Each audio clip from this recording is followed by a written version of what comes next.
ನಾರಾಯಣಾಯ ಪರಿಪೂರ್ಣಗುಣಾರ್ಣವಾಯ ವಿಶ್ವೋದಯಸ್ಥಿತಿಲಯೋ ನೀತಿಪ್ರದಾಯ ಜ್ಞಾನಪ್ರದಾಯ ವಿಬುಧಾಸುರಸೌಖ್ಯದುಃಖಸತ್ಕಾರಣಾಯ ವಿತತಾಯ ನಮೋ ನಮಸ್ತೆ.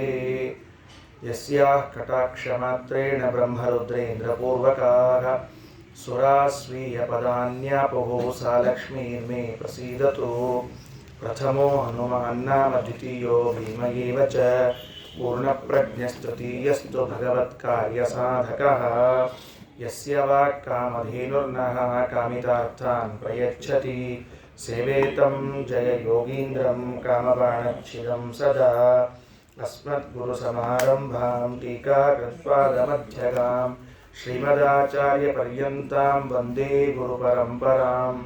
ಪೃಥ್ವೀಮಂಡಲಮಧ್ಯಸ್ಥಾಃ ಪೂರ್ಣಬೋಧಮತಾನುಗಾಃ ವೈಷ್ಣವಾ ವಿಷ್ಣುಹೃದಯಾಃ ತಾನ್ ನಮಸ್ಸೇ ಗುರೂನ್ ಮಮ.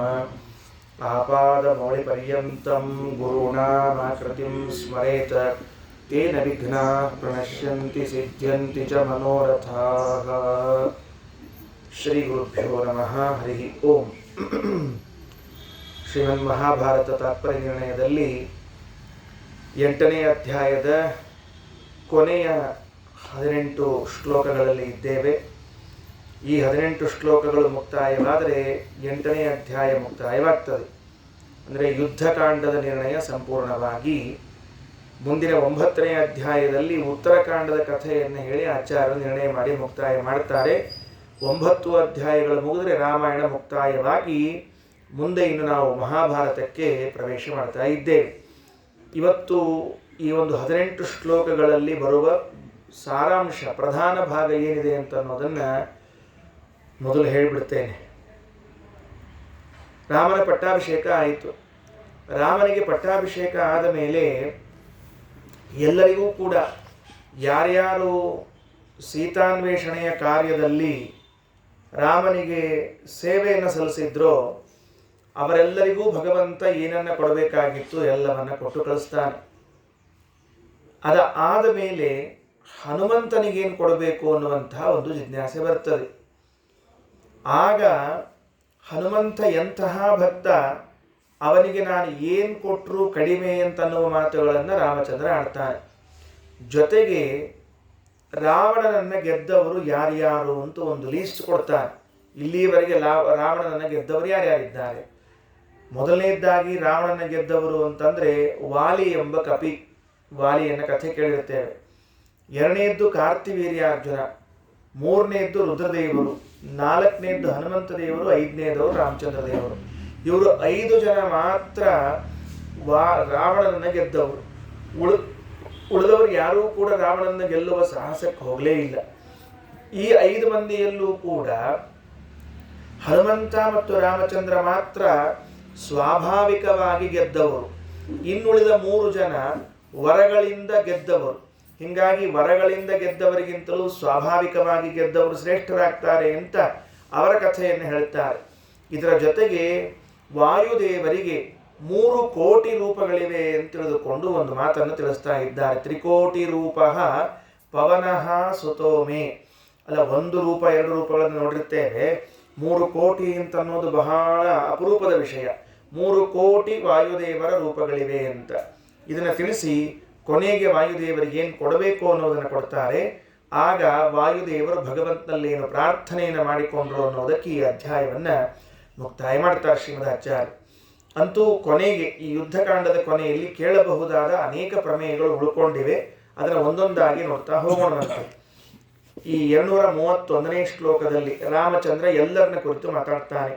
ಸರ್ವೈರ್ಭವದ್ಭಿಃ ಸುಕೃತಂ ವಿಧಾಯ ದೇಹಂ ಮನೋವಾಕ್ ಸಹಿತಂ ಮದೀಯಂ ಏತಾವದೇವಾಖಿಲ ಸದ್ವಿಧೇಯಂ ಯತ್ಕಾಯ ವಾಕ್ಚಿತ್ತ ಭವಂ ಮದರ್ಚನಂ. ಎರಡು ಮಾತುಗಳನ್ನು ಒಂದು ಶ್ಲೋಕದಲ್ಲಿ ಸೇರಿಸ್ತಾರೆ ಶ್ರೀಮದಾಚಾರ್ಯರು. ಒಂದು, ರಾಮ ಅಂತಾನೆ ಎಲ್ಲ ಕಪಿವೃಂದಕ್ಕೂ ಹೇಳುವಂತಹ ಮಾತು, ನೀವೆಲ್ಲರೂ ಸೇರಿ ಏನು ಮಾಡಿದ್ದೀರಿ ಅಂದರೆ ನಿಮ್ಮನ್ನು ನೀವು ಸಾರ್ಥಕಪಡಿಸಿಕೊಂಡಿದ್ದೀರಿ, ನಿಮ್ಮ ದೇಹವನ್ನು ಸಾರ್ಥಕಪಡಿಸಿಕೊಂಡಿದ್ದೀರಿ. ಒಂದರ್ಥದಲ್ಲಿ ನೀವು ಹುಟ್ಟಿ ಬಂದದ್ದು ಇವತ್ತು ಸಾರ್ಥಕವಾಯಿತು ಅಂತ. ಯಾಕೆ? ನಾವೆಲ್ಲ ಹುಟ್ಟಿ ಬಂದದ್ದು ಸಾರ್ಥಕವಾಗಬೇಕಾಗಿದ್ದರೆ ಭಗವತ್ ಸೇವೆಯಿಂದ ಸಾರ್ಥಕತೆಯನ್ನು ಕಾಣಬೇಕೇ ಹೊರತಾಗಿ ಇನ್ನುಳಿದ ಲೌಕಿಕ ವಿಷಯಗಳಿಂದ ಸಾರ್ಥಕತೆಯನ್ನು ಕಾಣ್ತೀವಿ ಅಂದರೆ ಅದರಲ್ಲಿ ಅರ್ಥ ಇಲ್ಲ ಅಂತ. ದೇವರು ರಾಮಚಂದ್ರ ಎಲ್ಲ ಕಪಿಗಳನ್ನು ಮುಂದಿಟ್ಟುಕೊಂಡು ನಮಗೂ ಕೂಡ ಹೇಳುವಂತಹ ಮಾತು, ಯತ್ ಕಾಯವಾಕ್ ಚಿತ್ತ ಭವಂ ಮದರ್ಚನಂ ಸದ್ವಿಧೇಯಂ. ಲೋಕದಲ್ಲಿ ಎಲ್ಲ ಸಾತ್ವಿಕರು ಇದೇ ಕೆಲಸವನ್ನು ಮಾಡಬೇಕು. ಯಾವ ಕೆಲಸವನ್ನ? ಕಪಿಗಳೆಲ್ಲವೂ ರಾಮಚಂದ್ರನ ಸೇವೆಯನ್ನು ಹೇಗೆ ಮಾಡಿದ್ದಾರೋ, ಸೇವೆ ಮಾಡುವ ಮೂಲಕವಾಗಿ ತಮ್ಮ ಜನ್ಮವನ್ನ ಸಾರ್ಥಕಪಡಿಸಿಕೊಂಡಿದ್ದಾರೋ, ನಾವು ಕೂಡ ಅದೇ ರೀತಿಯಾಗಿ ನಮ್ಮ ಜನ್ಮವನ್ನು ಸಾರ್ಥಕಪಡಿಸಿಕೊಳ್ಳಬೇಕು. ಹೇಗೆ? ತ್ರಿಕರಣಗಳಿಂದ ಭಗವಂತನ ಸಾಧನ ಸೇವೆಯನ್ನು ಮಾಡಬೇಕು, ಭಗವಂತನನ್ನು ಒಲಿಸಿಕೊಳ್ಳಬೇಕು. ಏನೋ ಬಾಯಿ ಮಾತಿನಿಂದ ಭಗವಂತನನ್ನು ಒಲಿಸಿಕೊಂಡೇ, ನೀ ಭಾಳ ಚಂದಿದ್ದಿ ದೇವರ, ನೀ ಭಾಳ ಸಮರ್ಥಿದ್ದಿ, ನೀ ಹಂಗಿದ್ದಿ ಹಿಂಗಿದ್ದಿ ಅಂತ ಬರೇ ಜೊಳ್ಳು ಮಾತುಗಳನ್ನು ಆಡಿ ಮುಕ್ತಾಯ ಮಾಡುವುದಲ್ಲ. ಕೆಲವರು ಮಾತಾಡೋದಿಲ್ಲ, ಏನು ಮಾಡೋದಿಲ್ಲ, ದೇಹವನ್ನು ದಂಡಿಸಿ ಹಾಕಿಸ್ತಿರ್ತಾರೆ. ಕೇವಲ ದೇಹ ದಂಡನೆಯೂ ನಡೆಯುವುದಿಲ್ಲ. ಹಾಗಾದರೆ ದೇಹ ದಂಡನೆಯ ಜೊತೆಗೆ ಮನಸ್ಸನ್ನೂ ನಾವು ಭಗವಂತನಲ್ಲಿ ಅರ್ಪಿಸಿ ಮಾತುಗಳನ್ನು ಭಗವಂತನಲ್ಲಿ ಅರ್ಪಿಸುವುದಾದರೆ ಅದು ನಿಜವಾಗಿ ಭಗವಂತನ ಸೇವೆಯಾಗ್ತದೆ. ಯತ್ ದೇಹಂ ಮನೋವಾಕ್ ಸಹಿತಂ ಮದೀಯಂ. ನಿಮ್ಮ ದೇಹವನ್ನ ಮನಸ್ಸು ಹಾಗೂ ಮಾತುಗಳ ಜೊತೆಗೆ ನನ್ನಲ್ಲಿ ಸಮರ್ಪಣೆಯನ್ನ ಮಾಡಿದ್ದೀರಿ ಅಂದರೆ ನಾವು ನಮ್ಮ ತ್ರಿಕರಣಗಳಿಂದ ಹರಿಯ ಸೇವೆಯನ್ನು ಮಾಡಬೇಕು. ಈಗ ನಾವು ಸೇವಾ ಮಾಡ್ತಾ ಇರೋ ಕಾಲದಲ್ಲಿ ಹೆಂಗಿರ್ತದೆ ಅಂದರೆ, ದೇಹದಿಂದ ಮಾತ್ರ ಸೇವಾ ಮಾಡ್ತಿರ್ತೀವಿ, ನಮಗೊಂದು ಆಶಾ ಇರ್ತದೆ. ಆ ಕಡೆ ಯಾರು ನೋಡ್ತಿರ್ತಾರೋ ಏನೋ, ನೋಡ್ಲಿ ಏನೋ, ಯಾರು ನೋಡ್ಲಿಲ್ಲ ಅಂದ್ರೆ ಕೊನೆಗೆ ನಾವೇ ಅನ್ಕೋತೀವಿ, ಯಾರು ನೋಡ್ಲಿಲ್ಲ ಅಂದ್ರೆ ನಾವು ಮಾಡ್ಕೋತೀವಿ ಬಿಡು ಅಂತ. ಯಾರಾದ್ರೂ ನೋಡೋರು ಇದ್ರೆ ನೋಡ್ಲಿ ಅಂತ ಆಸೆ ಇರ್ತದೆ. ಅದಕ್ಕೆ ಹಾಗೆ ಮಾಡಬಾರ್ದಂತೆ ಸೇವೆಯನ್ನ. ನಮ್ಮ ತ್ರಿಕರಣಗಳು ಯಾವ ಮೂರರಿಂದ ಭಗವಂತನ ಸೇವೆಯನ್ನು ಮಾಡಲಿಕ್ಕೆ ಅವಕಾಶವಿದೆಯೋ, ದೇಹದಿಂದ ಮಾಡಲಿಕ್ಕೆ ಅವಕಾಶ ಇದೆ, ಮಾತಿನಿಂದ ಮಾಡಲಿಕ್ಕೆ ಅವಕಾಶ ಇದೆ, ಮನಸ್ಸಿನಿಂದ ಮಾಡಲಿಕ್ಕೆ ಅವಕಾಶ ಇದೆ, ಹಾಗೆ ಮಾಡ್ರಿ. ದೇಹದಿಂದ ಮಾಡಬಹುದಾದದ್ದು ಭಗವತ್ ಸಾಧನೆ ಸೇವಾ ಅಂದರೆ ಪ್ರದಕ್ಷಿಣೆ ಹಾಕ್ರಿ, ನಮಸ್ಕಾರಗಳನ್ನು ಮಾಡ್ರಿ, ತೀರ್ಥಕ್ಷೇತ್ರಗಳಿಗೆ ಹೋಗ್ರಿ, ಉಪವಾಸ ವ್ರತಗಳನ್ನು ಮಾಡ್ರಿ. ಇವೆಲ್ಲವೂ ದೇಹದಿಂದ ನಡೆಸುವಂತಹದ್ದು. ಮಾಡುವಾಗ ಭಗವಂತನ ಪ್ರೀತಿಯ ಸಂಕಲ್ಪ ಇರಬೇಕು. ಎರಡನೆಯದ್ದು, ಮಾತಿನಿಂದ ಮಾಡಬೇಕಾದ ಸೇವೆ ಏನು ಅಂತಂದ್ರೆ ಭಗವಂತನ ಗುಣಗಳನ್ನ ಸ್ತೋತ್ರವನ್ನ ಮಾಡ್ತಾ ಇರೋದು. ಮೂರನೆಯದ್ದು ಮನಸ್ಸು ಆ ಭಗವಂತನ ಗುಣಗಳನ್ನು ಅನುಸಂಧಾನ ಮಾಡ್ತಿರ್ಬೇಕು, ನೆನೆಸಿಕೊಳ್ತಾ ಇರಬೇಕು. ಇಂತಹ ಗುಣವನ್ನೇನೋ ಶಾಸ್ತ್ರದಲ್ಲಿ ಹೇಳಿದ್ದಾರೆ, ಪುರಾಣದಲ್ಲಿ ಹೇಳಿದ್ದಾರೆ, ನಾವಿದನ್ನು ಭಗವಂತನಲ್ಲಿ ಹೇಗೆ ಕಾಣಬೇಕು ಅಂತ ಪರಸ್ಪರ ಅನ್ವಯ ಮಾಡಿಕೊಳ್ತಾ ಇದ್ರೆ ಆಗ ತ್ರಿಕರಣಗಳಿಂದಲೂ ನಾವು ಭಗವಂತನ ಸೇವೆಯನ್ನು ಮಾಡಿದಂತೆ ಆಗ್ತದೆ. ಅದಕ್ಕೆ ರಾಮಚಂದ್ರ ಹೇಳ್ತಾನೆ, ಸರ್ವೈಹಿ ಭವದ್ಭಿಹಿ ಸುಕೃತಂ ವಿಧಾಯ ದೇಹಂ ಮನೋವಾಕ್ ಸಹಿತಂ ಮದೀಯಂ ಏತಾವದೇವ ಅಖಿಲ ಸದ್ವಿಧೇಯಂ. ಹೇ ಕಪಿಗಳೇ, ನೀವು ಮಾಡಿರುವಂತಹದ್ದನ್ನೇ ನಾನು ಲೋಕದ ಜನರಿಗೆ ದೃಷ್ಟಾಂತವಾಗಿ ಹೇಳ್ತೇನೆ. ನೀವೆಲ್ಲ ಸಜ್ಜನರು ಲೋಕದಲ್ಲಿ ಇದ್ದವರು ಈ ಕಪಿಗಳಂತೆ ಸಾಧನೆಯನ್ನು ಮಾಡಿಕೊಳ್ಳ್ರಿ, ಸೇವೆಯನ್ನು ಮಾಡ್ರಿ ಅಂತ ಹೇಳ್ತೀನಿ ಅಂತ ರಾಮಚಂದ್ರ ತಿಳಿಸಿಕೊಟ್ಟ. ಇನ್ನು 32ನೇ ಶ್ಲೋಕದಲ್ಲಿ ಒಂದು ಮಾತಂತಾನೆ, ನೀವೆಲ್ಲ ಸೇವಾ ಮಾಡಿದ್ದಕ್ಕೆ ನಿಮಗೆ ಫಲ ಕೊಟ್ಬಿಡ್ತೀನಿ. ಏನು ಫಲ ಕೊಟ್ಬಿಡ್ತೀನಿ? ಮುಕ್ತಿ ಪ್ರದಾನ ಪ್ರತಿಕರ್ತೃತಾಮೇ ಸರ್ವಸ್ಯ ಚಾತೋ ಭವತಾಂ ಭವೇತ. ನೀವು ಮಾಡಿದ ಸೇವೆಗೆ ನಾನು ನಿಮ್ಮೆಲ್ಲರಿಗೂ ಕೂಡ ಮೋಕ್ಷವನ್ನ ಕೊಟ್ಟು ಬಿಟ್ರೆ ನನ್ನ ಜವಾಬ್ದಾರಿ ಮುಗಿತಲ್ಲಿಗೆ. ಯಾಕಂದ್ರೆ ನೀವು ಮಾಡಿದ ಸೇವಾ ಅಷ್ಟೇ ಅದ. ನೀವು ಮಾಡಿರುವಂತಹ ಸೇವೆಗೆ ಅತ್ಯಂತ ಕೊನೆ ಮಟ್ಟದ ಫಲ, ಶ್ರೇಷ್ಠ ಫಲ ಯಾವುದು ಅಂತಂದ್ರೆ ಮೋಕ್ಷ. ಆ ಕೊಟ್ರೆ ನಿಮ್ಮ ಸೇವಾಕ್ಕೆ ಮುಗಿದು ಹೋಗ್ಬಿಡ್ತದೆ. ಆದರೆ ಈ ಪುಣ್ಯಾತ್ಮನ ಇದ್ದಾನಲ್ಲ, ಹನುಮತೋ ನ ಪ್ರತಿಕರ್ತೃತಾ ಸ್ಯಾತ್. ಹನುಮಂತನಿಗೆ ಮಾತ್ರ ಪ್ರತಿಯಾಗಿ ನಾನು ಏನು ಕೊಡಬಲ್ಲೆ? ಯಾಕ? ಸ್ವಭಾವ ಭಕ್ತಸ್ಯ ನಿರೂಪದಮ್ಮೆ. ಸ್ವಾಭಾವಿಕವಾಗಿ ಭಕ್ತನಾಗಿರುವ ಅವನಿಗೆ ನಾನು ಏನು ಕೊಟ್ಟರೂ ಕೂಡ ಪೂರ್ತಿಯಾಗುವುದಿಲ್ಲ. 2 ತರಹದ ಭಕ್ತರಿದ್ದಾರೆ. ಯಾರು ತರಹದ ಭಕ್ತರು? ಸ್ವಾಭಾವಿಕ ಭಕ್ತರು ಅಂತ ಕೆಲವರು, ಔಪಾಧಿಕ ಭಕ್ತರು ಅಂತ ಕೆಲವರು. ಅಂದರೆ ಏನನ್ನಾದರೂ ಅಪೇಕ್ಷಿಸಿಕೊಂಡು ದೇವರ ಸೇವೆಯನ್ನು ಮಾಡುವಂಥವರು ಕೆಲವರು, ಏನನ್ನೂ ಅಪೇಕ್ಷಿಸದೆ ಮಾಡುವಂತಹ ಭಕ್ತರು ಕೆಲವರು. ಅದರಲ್ಲಿ ಏನನ್ನೂ ಅಪೇಕ್ಷಿಸದೆ ಮಾಡುವಂಥವರು ಅಂದರೆ ಪ್ರಾಣದೇವರೊಬ್ಬರೇ, ಇನ್ಯಾರ್ಯಾರ್ಯಾರ್ಯಾರು ಇಲ್ಲ. ಎಲ್ಲರೂ ಕೂಡ ಏನು ಅಪೇಕ್ಷೆ ಮಾಡ್ತಾರೆ ಅಂತ ಕೇಳಿದ್ರೆ ನಮಗೆ ಮೋಕ್ಷ ಬೇಕು ಅಂತ ಅಪೇಕ್ಷೆ ಮಾಡ್ತಾರೆ. ಎಲ್ಲರೂ ಮೋಕ್ಷ ಕೊಟ್ಬಿಡು ಸ್ವಾಮಿ ಅಂತ ಕೇಳ್ತಿರ್ತಾರೆ. ಇದರಲ್ಲಿ ಬಹಳ ವಿಶೇಷ ವಿಷಯಗಳಿದೆ, ಮತ್ತೊಮ್ಮೆ ಮುಂದೆ ಪ್ರಸಂಗದಲ್ಲಿ ಬಂದಾಗ ಹೇಳ್ತೀನಿ. ಹಾಗಾಗಿ ಔಪಾಧಿಕ ಭಕ್ತರು ಅಂತಂದ್ರೆ ನಮಗೆ ಇಂತಹ ಫಲ ಬೇಕು, ನಮಗೆ ಇಂತಹ ಫಲ ಬೇಕು ಅಂತನ್ನೋ ಅಪೇಕ್ಷೆಯಿಂದ ಭಗವಂತನ ಸೇವೆ ಮಾಡುವಂಥವ್ರು ಒಂದು ಕಟಗರಿ. ಆದರೆ ಭಗವಂತ ಅಂಥವರ ಸೇವೆಗೆ ಅವರು ಮಾಡಿದ್ದಕ್ಕೆ ಫಲವನ್ನು ಕೊಟ್ಟು ಮುಗಿಸಿ ಬಿಟ್ಟ ಅಂದರೆ ತೀರಿ ಹೋಯಿತು. ಆದರೆ ಸ್ವಾಭಾವಿಕವಾಗಿ ಭಕ್ತನಾಗಿದ್ದಾನಲ್ಲ ಹನುಮ, ಅವ ಏನೂ ಕೇಳೇ ಇಲ್ಲ, ಏನೇನೂ ಕೇಳಿಲ್ಲ, ಎಂದೆಂದೂ ಕೇಳಿಲ್ಲ. ಅವನಿಗೇನು ಕೊಡಬೇಕು? ಏನು ಕೊಟ್ಟರು ಮುಕ್ತಾಯವಾಗುವುದಿಲ್ಲ.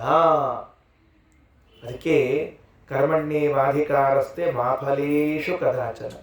ಫಲಗಳ ವಿಷಯದಲ್ಲಿ ನೀನು ಯಾವ ಅಪೇಕ್ಷೆ ಇಟ್ಕೊಳ್ಬಾರ್ದು. ನಿರುಪಾಧಿಕವಾಗಿ ಮಾಡಬೇಕು. ಇಂಥದ್ದು ಬೇಕು ಅಂಥದ್ದು ಬೇಕು ಅಂತ ಕೇಳಲೇಬಾರ್ದು. ಇದು ನಮಗೆ ಹೇಳಿದ್ರೆ ಇವತ್ತೇನು ಅನ್ನಿಸ್ತದೆ ಅಂತಂದ್ರೆ, ಇದನ್ನೆಲ್ಲ ಹೆಂಗೆ ಜನರಲೈಸ್ ಮಾಡಿ ಅಪಹಾಸ್ಯ ಮಾಡ್ತಾರೆ ಅಂದ್ರೆ ಆಚಾರ ಹಂಗೆ ಮತ್ತು ಉದ್ಯೋಗಕ್ಕೆ ಹೋಗಿ ತಿಂಗಳಗಟ್ಟಲೆ ದುಡಿದು ಮತ್ತು ಹಂಗಾರೆ ಏನು ಕೇಳಬಾರ್ದೇನೋ ಅಂತ ಹಿಂಗೆಲ್ಲ ಮಾತಾಡ್ತಿರ್ತಾರೆ. ಇದನ್ನು ಹೇಳಿದ್ದು ಶಾಸ್ತ್ರೀಯ ಕರ್ಮಗಳಿಗೆ ಸಂಬಂಧಪಟ್ಟಂತೆ ಹೇಳಿದ್ದೆ ಹೊರತಾಗಿ ಶಾಸ್ತ್ರದಿಂದ ಹೊರಗಿರುವ ಕೆಲಸಗಳಿಗೆ ಹೇಳಿಲ್ಲ. ಹಂಗಾರೆ ನಾಳೆ ರೈತರು ಹೊಲವನ್ನು ಒಂದು ವರ್ಷಗಳ ಕಾಲ ಬೆಳೆಸಿ ಎಲ್ಲ ಮಾಡಿ ಫಲ ಬರಬೇಕು ಅಂತ ಅಪೇಕ್ಷೆ ಪಡಬಾರದು ಅಂತ ಹೇಳಿದ್ರೆ ವ್ಯವಹಾರ ಶೂನ್ಯರು ಅಂತ ಕರೀತಾರೆ. ಅದನ್ನು ಹೇಳಿಲ್ಲ. ಯಜ್ಞಗಳನ್ನು, ಯಾಗವನ್ನು, ದಾನವನ್ನು, ಜ್ಞಾನ ಇನ್ನೇನೋ ಕಾರ್ಯವನ್ನು ಮಾಡಿ ಅದಕ್ಕೆ ಫಲಾಪೇಕ್ಷೆಯನ್ನು ಪಡ್ಲಿಕ್ಕೆ ಹೋಗಬೇಡ ಅಂತ ಹೇಳಿದ್ದೆ ಹೊರತಾಗಿ ಎಲ್ಲದಕ್ಕೂ ಹೇಳಬೇಕು ಅಂತಲ್ಲ. ಯಾಕಂದ್ರೆ ಲೌಕಿಕ ವ್ಯವಹಾರಗಳು ನಡಿಬೇಕಲ್ಲ. ಹಾಗಾಗಿ ಎಲ್ಲಿ ವ್ಯವಹಾರ ನಡಿಬೇಕು ಅಲ್ಲಿ ಆ ಮಾತುಗಳನ್ನು ಬದಿಗಿಟ್ಟು ಉಳಿದ ಕಡೆಗೆ ಇದನ್ನು ತಿಳ್ಕೊಳ್ಬೇಕು. ಅದಕ್ಕೆ ಹನುಮತೋ ನ ಪ್ರತಿಕರ್ತೃತಾ ಸ್ಯಾತ್. ಹನುಮಂತ ಸ್ವಾಭಾವಿಕವಾಗಿ ಅಂದರೆ ಫಲಾಪೇಕ್ಷೆ ಇಲ್ಲದೆ ಮಾಡಿದ್ದರಿಂದ ಅವನಿಗೆ ಮುಕ್ತಿ ಕೊಟ್ಟರೂ ಕೂಡ ಕಡಿಮೆ. ಇಷ್ಟು ಹೇಳಿ ಮುಂದೆ ಇನ್ನು ಅನೇಕ ಶ್ಲೋಕಗಳಲ್ಲಿ ರಾಮಚಂದ್ರ ಹನುಮಂತನ ಪ್ರಶಂಸೆಯನ್ನು ಮಾಡ್ತಾ ಇದ್ದಾರೆ. ಏನಂತಾರೆ ವಾಲ್ಮೀಕಿಗಳು ರಾಮಾಯಣದಲ್ಲಿ ಒಂದು ಮಾತಂತಾರೆ, ಕೃತಂ ಹನುಮತ ಕಾರ್ಯಂ ಸುಮಹದ್ಭವಿ ದುರ್ಲಭಂ ಮನಸಾಪಿ ಯದನ್ನೇನ ನಶಕ್ಯಂ ಧರಣೀತಲೇ. ವಾಲ್ಮೀಕಿಗಳು ರಾಮಾಯಣದಲ್ಲಿ ಹೇಳುವಾಗ ಅನ್ನೋ ಮಾತೇನು ಅಂದರೆ, ಈ ಭೂಮಿಯಲ್ಲಿ ಯಾವ ವ್ಯಕ್ತಿಯೂ ಕೂಡ ಹನುಮಂತ ಮಾಡಿದ್ದನ್ನು ಮನಸಾರೆಯೂ ಕೂಡ ಅಂದುಕೊಳ್ಳಿಕ್ಕೆ ಸಾಧ್ಯ ಇಲ್ಲ ಅಂತ. ಹನುಮಂತ ಹಾರ ನಡಿ, ನಾನು ಹಾರಿದ್ರೆ ಆತು ಅಂತ ಮನಸ್ಸಿನಾಗ ಸತೆಗೆ ಅಂದ್ಕೊಳ್ಳಿಕ್ಕೆ ಆಗಂಗಿಲ್ಲ. ಅಷ್ಟು ಕಠಿಣವಾದ ಕಾರ್ಯ. ಲಂಕೆಗೆ ಹೋಗಿ ರಾವಣನ ಮುಂದೆ ನಿಂತು ಅವನಿಗೆ ಹೆದರಿಸಿ ಅವನಿಗೆ ಬೆದರಿಕೆ ಹಾಕಿ ಸೀತಾನ್ ಕೊಡ್ತೀಯೋ ಇಲ್ಲೋ ಅಂತ ಕೇಳಿ ಅಕ್ಷಕುಮಾರನ ಕೊಂದದ್ದು ಯಾರು ಮಾಡ್ತಾರೆ ಈ ಕೆಲಸವನ್ನೆಲ್ಲ? ಉಳಿದವರಿಗೆ, ಮನುಷ್ಯ ಮಾತ್ರರಿಗೆ ಬಿಡ್ರಿ, ಅಲ್ಲಿರೋ ದೇವತೆಗಳ ಅವತಾರರಾದ ಕಪಿಗಳಿಗೇನೆ ಎಷ್ಟೆಷ್ಟು ಜಿಗಿತೀವಿ ಅಂತ ಅವರಿಗೆ ಗೊತ್ತಿರಲಿಲ್ಲ. ಹೆಂಗೆ ಸಾಧ್ಯ ಅದ? ಅದಕ್ಕೆ ಹನುಮಂತ ಮಾಡಿದ ಕೆಲಸವನ್ನು ಯಾರೂ ಮಾಡ್ಲಿಕ್ಕೆ ಸಾಧ್ಯ ಇಲ್ಲ ಅಂತ ಹೇಳ್ತಾ ಒಂದು ಮಾತನ್ನು ಶ್ರೀರಾಮಚಂದ್ರ ಅಂತಾನೆ. ಹನುಮಂತ ಹೆಂಗಿದ್ದಾನೆ? ಮದ್ಭಕ್ತೌ ಜ್ಞಾನಪೂರ್ತೌ ಅನುಪಧಿಕ ಬಲ ಪ್ರೋನ್ನತಿ ಸ್ಥೈರ್ಯ ಧೈರ್ಯ ಸ್ವಾಭಾವ್ಯಾಧಿಕ್ಯ ತೇಜಸ್ಸುಮತಿ ದಮಶಮೇ ಶ್ವಸ್ಯ ತುಲ್ಯೋ ನ ಕಶ್ಚಿತ್ ಶೇಷೋ ರುದ್ರಸ್ಸು ಪರ್ಣೋಪ್ಯುರುಗುಣ ಸಮಿತೌ ನೋ ಸಹಸ್ರಾಂಶ ತುಲ್ಯ ಅಸ್ಯೇತ್ಯಸ್ಮಾನ್ ಮದೈಶಂ ಪದಮಹಮ ಮುನಾ ಸಾರ್ಧಮೇವೋಪಭೋಕ್ಷೇ. ಮದ್ಭಕ್ತೌ, ಈ ನನ್ನಲ್ಲಿ ಹನುಮಂತ ಮಾಡುವಂಥ ಭಕ್ತಿಗೆ ಇನ್ಯಾರೂ ಸರಿಸಾಟಿಯಾಗಿ ಭಕ್ತಿ ಮಾಡುವಂಥ ವ್ಯಕ್ತಿಗಳಿಲ್ಲ. ಯಾರ್ಯಾರು? ಶೇಷೋ ರುದ್ರಸ್ಸು ಪರಿಣಃ. ಶೇಷದೇವರಾಗಲಿ, ಗರುಡದೇವರಾಗಲಿ, ರುದ್ರದೇವರಾಗಲಿ ಹನುಮಂತ ದೇವರು ಭಗವಂತನಲ್ಲಿ ಮಾಡುವಂತಹ ಭಕ್ತಿಗೆ ನೋ ಸಹಸ್ರಾಂಶ ತುಲ್ಯವು, 1000ರಲ್ಲಿ 1 ಅಂಶದಷ್ಟು ಭಕ್ತಿಯನ್ನು ಮಾಡಲಿಕ್ಕೆ ಸಾಧ್ಯವಿಲ್ಲ. ರಾಮಚಂದ್ರ ಹೇಳ್ತಾರೆ, ಎಷ್ಟು ಭಕ್ತಿ ಮಾಡಬೇಡ ಹಂಗಾದ್ರೆ. ನಾವೆಲ್ಲ ಭಗವದ್ಭಕ್ತರು ಅಂತ ಕರ್ಕೊಳ್ಳಿಕ್ಕೆ ಸದ್ಯಕ್ಕೆ ನಾಚ್ಕೋಬೇಕ್ರಿ. ಮುಸುರು ಹಾಕ್ಕೊಂಡು ಹೇಳ್ಕೋಬೇಕಷ್ಟೇ ನಾವೆಲ್ಲ. ಇನ್ನು ಭಗವದ್ಭಕ್ತರು ಅಂತ ತಿಳ್ಕೊಂಡು ಹೇಳಿ ಏನು ಭಗವದ್ಭಕ್ತರು ನಾವೆಲ್ಲ? ಯಾವ ಶೇಷದೇವರು ಸದಾ ಭಗವಂತನಿಗೆ ಹಾಸಿಗೆಯಾಗಿ, ಗರುಡದೇವರು ಸದಾ ವಾಹನರಾಗಿ, ರುದ್ರದೇವರು ಸದಾ ಪ್ರೀತಿಯ ಮೊಮ್ಮಗನಾಗಿ ಇದ್ದಾರೋ, ಇವರು ಮಾಡುವಂತಹ ಭಕ್ತಿಯನ್ನ ಗುಣಿಸು 1000 ಮಾಡಿದ್ರೆ ಎಷ್ಟಾಗ್ತದೋ ಅಷ್ಟು ಭಕ್ತಿ ಹನುಮಂತ ದೇವರಲ್ಲದ ಅಂತ. ಅಂದರೆ ಅವರ ಮಾಡುವ ಭಕ್ತಿಯ ಸಹಸ್ರಾಂಶದಲ್ಲಿ 1 ಅಂಶವೂ ಇಲ್ಲ ಅಂತಂದಾಗ ಉಳಿದವರ ಪಾಠ ಏನು? ಮದ್ಭಕ್ತವು ಭಾರಿ ಅದ್ಭುತ. ಇದು 1000ದ 1 ಅಂಶಕ್ಕೂ ಸಾಟಿ ಅಲ್ಲ. ಜ್ಞಾನಪೂರ್ತವು, ಹನುಮಂತ ದೇವರಿಗೆ ಇರುವಂತಹ ಜ್ಞಾನ ಎಷ್ಟಿದೆಯಲ್ಲ ಅಷ್ಟು ಜ್ಞಾನದ 1000ದ 1 ಅಂಶ ಇವರು ಸಮಾನರಲ್ಲ. ನೋ ಸಹಸ್ರಾಂಶ ತುಲ್ಯವು. ಎಲ್ಲ ಒಂದೊಂದು ಗುಣಗಳಿಗೂ 1000ರಲ್ಲಿ 1ಕ್ಕೆ ಸರಿಯಲ್ಲ ಅಂತ ಹೇಳ್ತಾ ಹೋಗ್ಬೇಕು.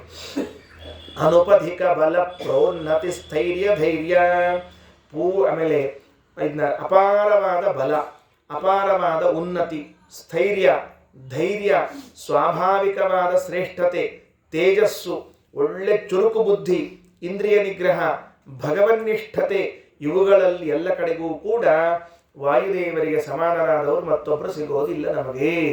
ಶೇಷೋ ರುದ್ರಸ್ಸು ಪರ್ಣೋ ಗುರುಗುಣ ಸಮಿತೌ ನೋ ಸಹಸ್ರಾಂಶ ತುಲ್ಯೌ ಅಸ್ಯೇತ್ಯಸ್ಮನ್ಮದೈಶಂ ಪದಮಹಮುನ ಸಾರ್ಧಮೇವೋಪಭೋಕ್ಷೆ. ಅದಕ್ಕೆ ಇಂತಹ ಹನುಮಂತನಿಗೆ ನಾನೇನು ಕೊಡಬೇಕು? ಕೊಟ್ರೆ ಬ್ರಹ್ಮ ಪದವಿಯನ್ನೇ ಕೊಡಬೇಕು ಅಲ್ರಿ. ಮೋಕ್ಷಕ್ಕಿಂತ ದೊಡ್ಡದೇನ್ರಿ ಬ್ರಹ್ಮ ಪದವಿ ಅಂತಂದ್ರೆ? ಹೌದು. ಯಾಕೆ ಬ್ರಹ್ಮ ಪದವಿ ಮೋಕ್ಷಕ್ಕಿಂತ ದೊಡ್ಡದು ಅಂತ ಮುಂದಿನ ಮಾತುಗಳಲ್ಲಿ ತಿಳಿತಾ ಇದೆ. ಹಾಗಾಗಿ ರಾಮಚಂದ್ರ ಅಯೋಧ್ಯೆಗೆ ಬಂದು ಪಟ್ಟಾಭಿಷೇಕವನ್ನು ಮಾಡಿಸಿಕೊಂಡು ಯಾವ ಯಾವ ಕಪಿಗಳು ಸೀತಾನ್ವೇಷಣೆಯ ಕಾರ್ಯದಲ್ಲಿ ಸೇವೆಯನ್ನು ಸಲ್ಲಿಸಿದ್ರು ಅವರೆಲ್ಲರಿಗೂ ಮನಸಾರೆ ಮೋಕ್ಷವನ್ನು ಕರುಣಿಸಿ ಹನುಮಂತನ ಬಗ್ಗೆ ಮಾತ್ರ ಉದಾರವಾದ ಮಾತುಗಳನ್ನು ಆಡ್ತಾ ಇದ್ದಾರೆ.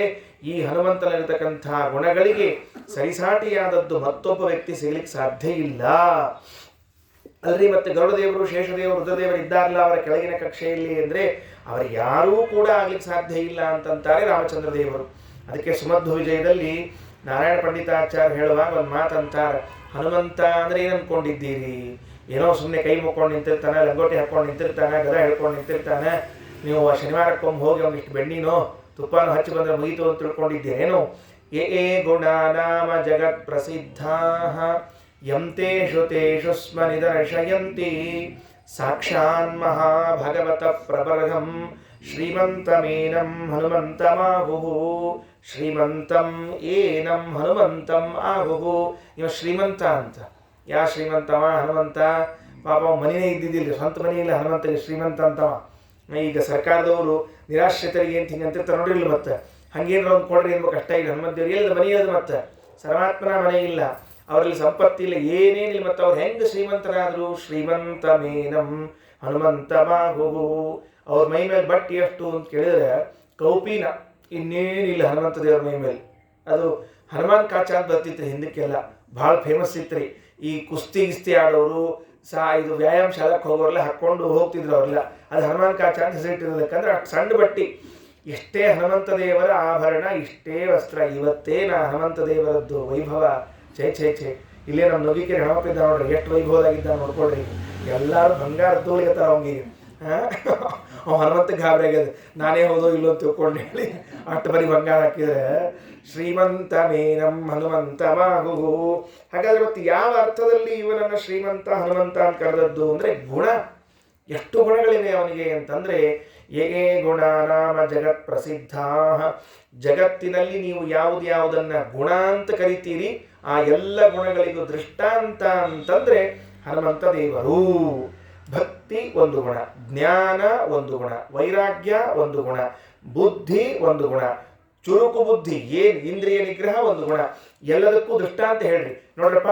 ಇಂದ್ರಿಯ ನಿಗ್ರಹ ಇರಬೇಕು ಯಾರಂತೆ? ಹನುಮಂತನಂತೆ. ವೈರಾಗ್ಯ ಇರಬೇಕು ಯಾರಂತೆ? ಹನುಮಂತನಂತೆ. ನೀವು ಎಲ್ಲದಕ್ಕೂ ದೃಷ್ಟಾಂತ ತೋರಿಸ್ಬೇಕಾಗಿದ್ದು ಹನುಮಂತ ಒಬ್ಬನನ್ನೇ.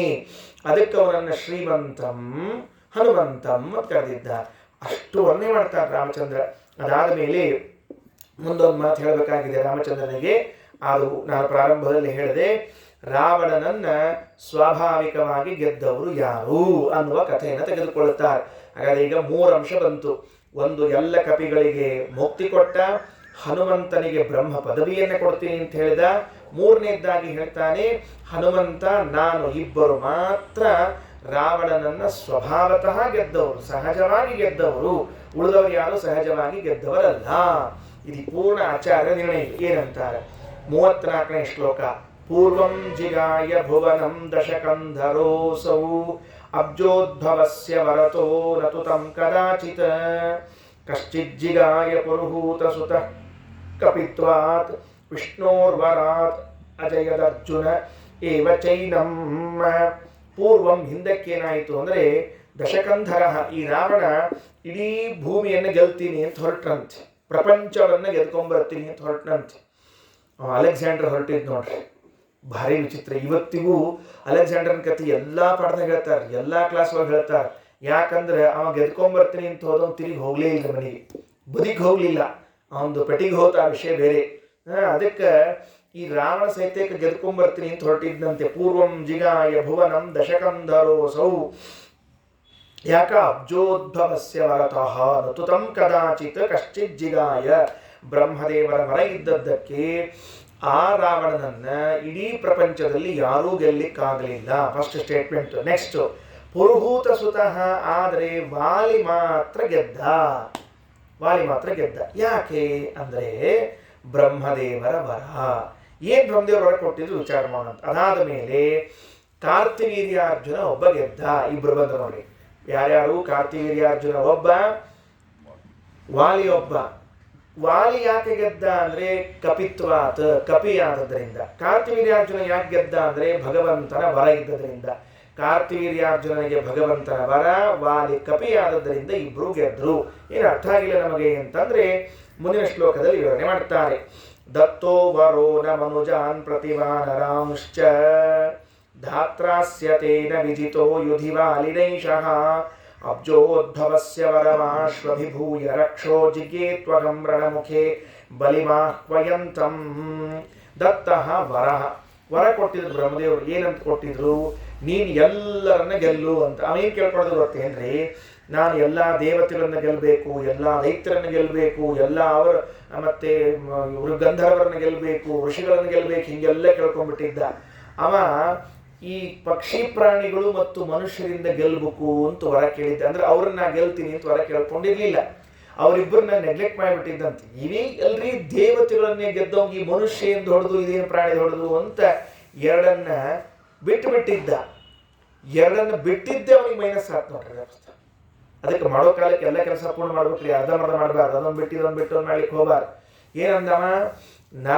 ನರಾನ್ ಮನುಜಾನ್ ವಾನರಾನ್, ಈ ಮಂಗ್ಯಾಗಳು ಮತ್ತು ಇವೇನಂತಾರೆ ಅದಕ್ಕೆ ಮನುಷ್ಯರು, ಇವೇನ ಲೆಕ್ಕಕ್ಕೆ ಬರೋದಿಲ್ಲ ಬಿಡು ಅಂತ ಬಿಟ್ಟಿದ್ದಿದ್ರೆ ಅಂತಹ ಕಪಿಯಲ್ಲಿ ಹುಟ್ಟಿ ಬಂದ ಕಪಿ ಅವತಾರಿಯಾದ ವಾಲಿ ಗೆದ್ದ. ಯಾಕೆ ಗೆದ್ದ? ಬಲ. ಇದರ ಬಲ, ಅದು ವರ. ಯಾರ ಬಲ? ಬ್ರಹ್ಮದೇವರ ವರ. ಬ್ರಹ್ಮದೇವರು ಏನು ವರ ಕೊಟ್ಟಿದ್ರು? ನೀನು ಎಲ್ಲ ದೇವತೆಗಳನ್ನ ಗೆಲ್ಲು, ಅವರನ್ನ ಗೆಲ್ಲು, ಇವರನ್ನ ಗೆಲ್ಲು, ಮನುಷ್ಯರನ್ನ ಮಂಗಗಳನ್ನ ಗೆಲ್ಲು ಅಂತ ಕೊಟ್ಟಿದ್ದೇ ಇಲ್ಲ. ಹಿಂಗಾಗಿ ಆ ಬಲದಿಂದಾಗಿ ಅವ ಗೆದ್ದು ಬಂದ. ಇನ್ನು ಮತ್ತೆ ಕಾರ್ತಿವೀರ್ಯಾರ್ಜುನ ಅಕ್ಷರಶಃ ಒಬ್ಬ ಮನುಷ್ಯ, ರಾಜ ಅವ. ಆ ರಾಜನೂ ಕೂಡ ಮನುಷ್ಯರನ್ನ ಗೆಲ್ಲೋದು ಅಂತ ಕೇಳ್ಕೊಂಡಿರ್ಲಿಲ್ಲ, ಅದರಿಂದ ಗೆದ್ದ. ಇನ್ನೊಂದು ಭಗವಂತನ ವರವೂ ಇತ್ತು ಅನ್ನೋದನ್ನು ಶ್ರೀಮದಾಚಾರ್ಯ ತಿಳಿಸಿಕೊಡ್ತಾರೆ. ಹೀಗೆ ಎರಡು ಕಾರಣದಿಂದ ಅವನು ಗೆದ್ದ. ಯಾರಿಬ್ರು ಗೆದ್ದದ್ದು? ಇವರಿಬ್ರು. ಇನ್ನ ಇದೇ ರಾವಣ ಬಲಿಚಕ್ರವರ್ತಿ ಮನೆಗೆ ಹೋದಂತೆ ಪಾತಾಳಕ್ಕೆ. ವಾಮನಾವತಾರ ಆದ್ಮೇಲೆ ಒಂದು ಕಥೆ ಆಯ್ತ್ರಿ. ವಾಮನಾವತಾರ ಆದ ಮೇಲೆ ವಾಮನ, ನೀನು ಬಲಿ ನನಗೆ ದಾನ ಕೊಟ್ಟಿಯಪ್ಪ, ಭೂಮಿಯನ್ನೆಲ್ಲ ದಾನ ಕೊಟ್ಟು ವಸ್ತುವಿನ ಮೇಲೆ ನಿನಗೆ ಅಧಿಕಾರ ಇರಂಗಿಲ್ಲ, ತೆಳಗೆ ಹೋಗು ನೀನು ಅಂತ ಕೊಟ್ಟು ಕಳಿಸ್ಬಿಟ್ಟ. ನಾವಿದನ್ನು ಮರಿಬಾರ್ದು. ದಾನ ಕೊಟ್ಟಾದ್ಮೇಲೆ ನಮ್ಮ ಅಧಿಕಾರ ಹೋಗ್ಬಿಡ್ತದ. ಕೆಲವೊಮ್ಮೆ ಏನು ಮಾಡ್ತೀವಿ, ದಾನ ಕೊಟ್ಮೇಲೆ ಪದೇ ಪದೇ ಅದನ್ನು ವಿಚಾರಿಸ್ತಿರ್ತೀವಿ. ಕೊಟ್ಟದ್ದು ಹೆಂಗದ? ಚಲೋದೇ ಇಲ್ಲ. ದಾನ ಕೊಟ್ಟು ಮೊನ್ನೆ ಕೊಟ್ಟಿದ್ನೆಲ್ಲ ಚಲೋದೇ ಇಲ್ಲ, ಹೆಂಗದ? ಆಚಾರ ಧೋತ್ರ ಕೊಟ್ಟಿದ್ವಿ ನಿಮಗೆ ಮೊನ್ನೆ, ಉಟ್ಕೊಂಡ್ರೋ ಇಲ್ಲೋ, ನಿಮಗೆ ಯಾಕ್ರಪ್ಪ ಅದು? ಅವ್ರು ತಿಪ್ಪಿಗೆ ಹಾಕಿರ್ಲಿ, ನಿಮಗೇನು ಸಂಬಂಧದ? ಕೇಳಬಾರ್ದು. ನಾವು ಹಂಗೆ ಕೇಳೀವಿ ಅಂದ್ರೆ ದಾನ ಕೊಟ್ಟಿಲ್ಲ ಅಂತ ಅರ್ಥ. ಯಾಕೆ? ಇನ್ನೂ ಅಭಿಮಾನವನ್ನೇ ಬಿಟ್ಟಿಲ್ಲ ನಾವು ಅದರ ಮೇಲಿಂದು. ಅಭಿಮಾನ ಬಿಡ್ಬೇಕು, ನಮ್ದಲ್ಲ ಅಂತ ಆದ್ಮೇಲೆ ಮುಗಿದು ಹೋತು. ಅದಕ್ಕೆ ದಾನ ಕೊಟ್ಟ ಮೇಲೆ ನೀನು ತೆಳಗೆ ಹೋಗು ಅಂತ ಹೇಳಿ ಕಳಿಸಿಬಿಟ್ರು. ಕಳಿಸಿದ ಮೇಲೆ ಇದು ಸಂಚಾರ ಮಾಡ್ತಾ ಮಾಡ್ತಾ ಪಾತಾಳಕ್ಕೆ ಬಂತ್ರಿ. ರಾವಣ ಬಂದು ರಣೇ ಬಲಿಮಾಹ್ವಯಂತಂ, ಬಲಿಯನ್ನ ಯುದ್ಧಕ್ಕೆ ಕರೆದಂತೆ. ಬಾ ಯುದ್ಧಕ್ಕೆ ಬಾ ಅಂತ ತಿಳ್ಕೊಂಡು ಬಲಿಯನ್ನು ಕರೆದಂತೆ. ಬಲಿ ಯುದ್ಧಕ್ಕೆ ಹೋಗ್ಲೇ ಇಲ್ರಿ. ಅಲ್ರಿ ಕರೆದಾಗ ಯುದ್ಧಕ್ಕೆ ಹೋಗ್ಬೇಕೋ ಬೇಡ? ನೋಡ್ರಿ, ಈಗ ಬಲಿ ರಾಕ್ಷಸ. ಇವ ಒಂದು ವೇಳೆ ಹೋಗಿದ್ದ ಅಂದ್ರೆ ಬಲಿಚಕ್ರವರ್ತಿನೇ ಸೋಲ್ತಿದ್ದ. ಕಾರಣ ಬ್ರಹ್ಮದೇವರು ವರ ಕೊಟ್ಟಿದ್ರು, ನೀನು ರಾಕ್ಷಸರನ್ನ ಗೆಲ್ಲು ಅಂತ ತಿಳ್ಕೊಂಡು ಹೇಳಿ. ಅದಕ್ಕೇನಾಯ್ತು? ಆ ಬಲಿಯ ದ್ವಾರದಲ್ಲಿ ದ್ವಾರಪಾಲಕನೊಬ್ಬನಿದ್ದಲ್ಲಪ್ಪ. ಯಾರವನು? ಸ್ವತಃ ಪರಮಾತ್ಮ ದ್ವಾರಪಾಲಕನಾಗಿದ್ದಾನೆ. ಭಾರಿ ಚಂದ ನೋಡ್ರಿ. 36ನೇ ಶ್ಲೋಕ ತುಂಬಾ ಸುಂದರವಾದ ವಿಷಯ, ಕೇಳಿಸಿಕೊಳ್ಳ್ರಿ.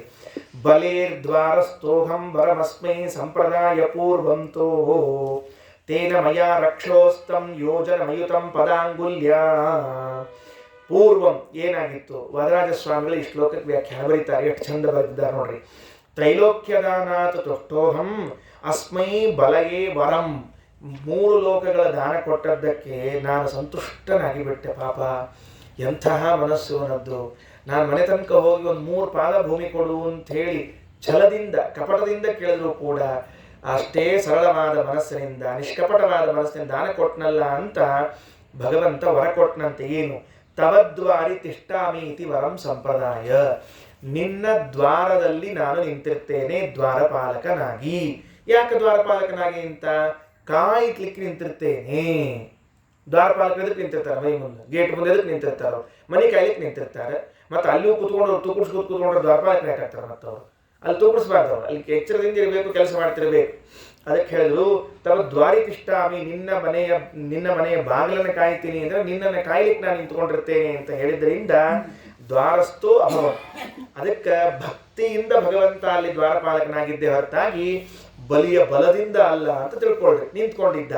ಇವ ಕರೆದ್ನಲ್ಲ ಬಲಿ ಯುದ್ಧಕ್ಕೆ ಬಾ ಅಂತ ತಿಳ್ಕೊಂಡು ಮುಂದೆ ನಿಂತಿದ್ದ ವಾಮನ ರೂಪಿಯಾದ ಪರಮಾತ್ಮ. ಅವನೇನು ಕರಿತೀಯೋ ನಾನೇ ಬಂದು ತಡಿ ನಿನ್ನ ಯುದ್ಧಕ್ಕೆ ಅಂತ ತಿಳ್ಕೊಂಡು ಹೇಳ್ದ. ಹೆಂಗೆ ಯುದ್ಧ ಆತು ಅಂದ್ರೆ, ಭಾಗವತದೊಳಗೆ ಒಂದು ಮಾತು ಬರ್ತದೆ ಪಂಚಮ ಸ್ಕಂದ ಹೇಳೋ ಕಾಲಕ್ಕೆ, ಯಸ್ಯ ಭಗವಾನ್ ಸ್ವಯಂ ಅಖಿಲ ಜಗದ್ಗುರು ನಾರಾಯಣೋ ದ್ವಾರಿ ಗದಾ ಪಾಣಿ ಅವತಿಷ್ಠತೆ ನಿಜ ಜನಾನುಕಂಪಿತ ಹೃದಯೋಗೇನ ಪದಾಂಗುಷ್ಟೇನ ದಶಕಂಧರೋ ಯೋಜನಾಯುತಂ ದಿಗ್ವಿಜಯ ಉಚ್ಚಾಟಿತಾಗ. ಗದ್ಯ ಭಾಗ ಬಹಳ ಚಂದದ.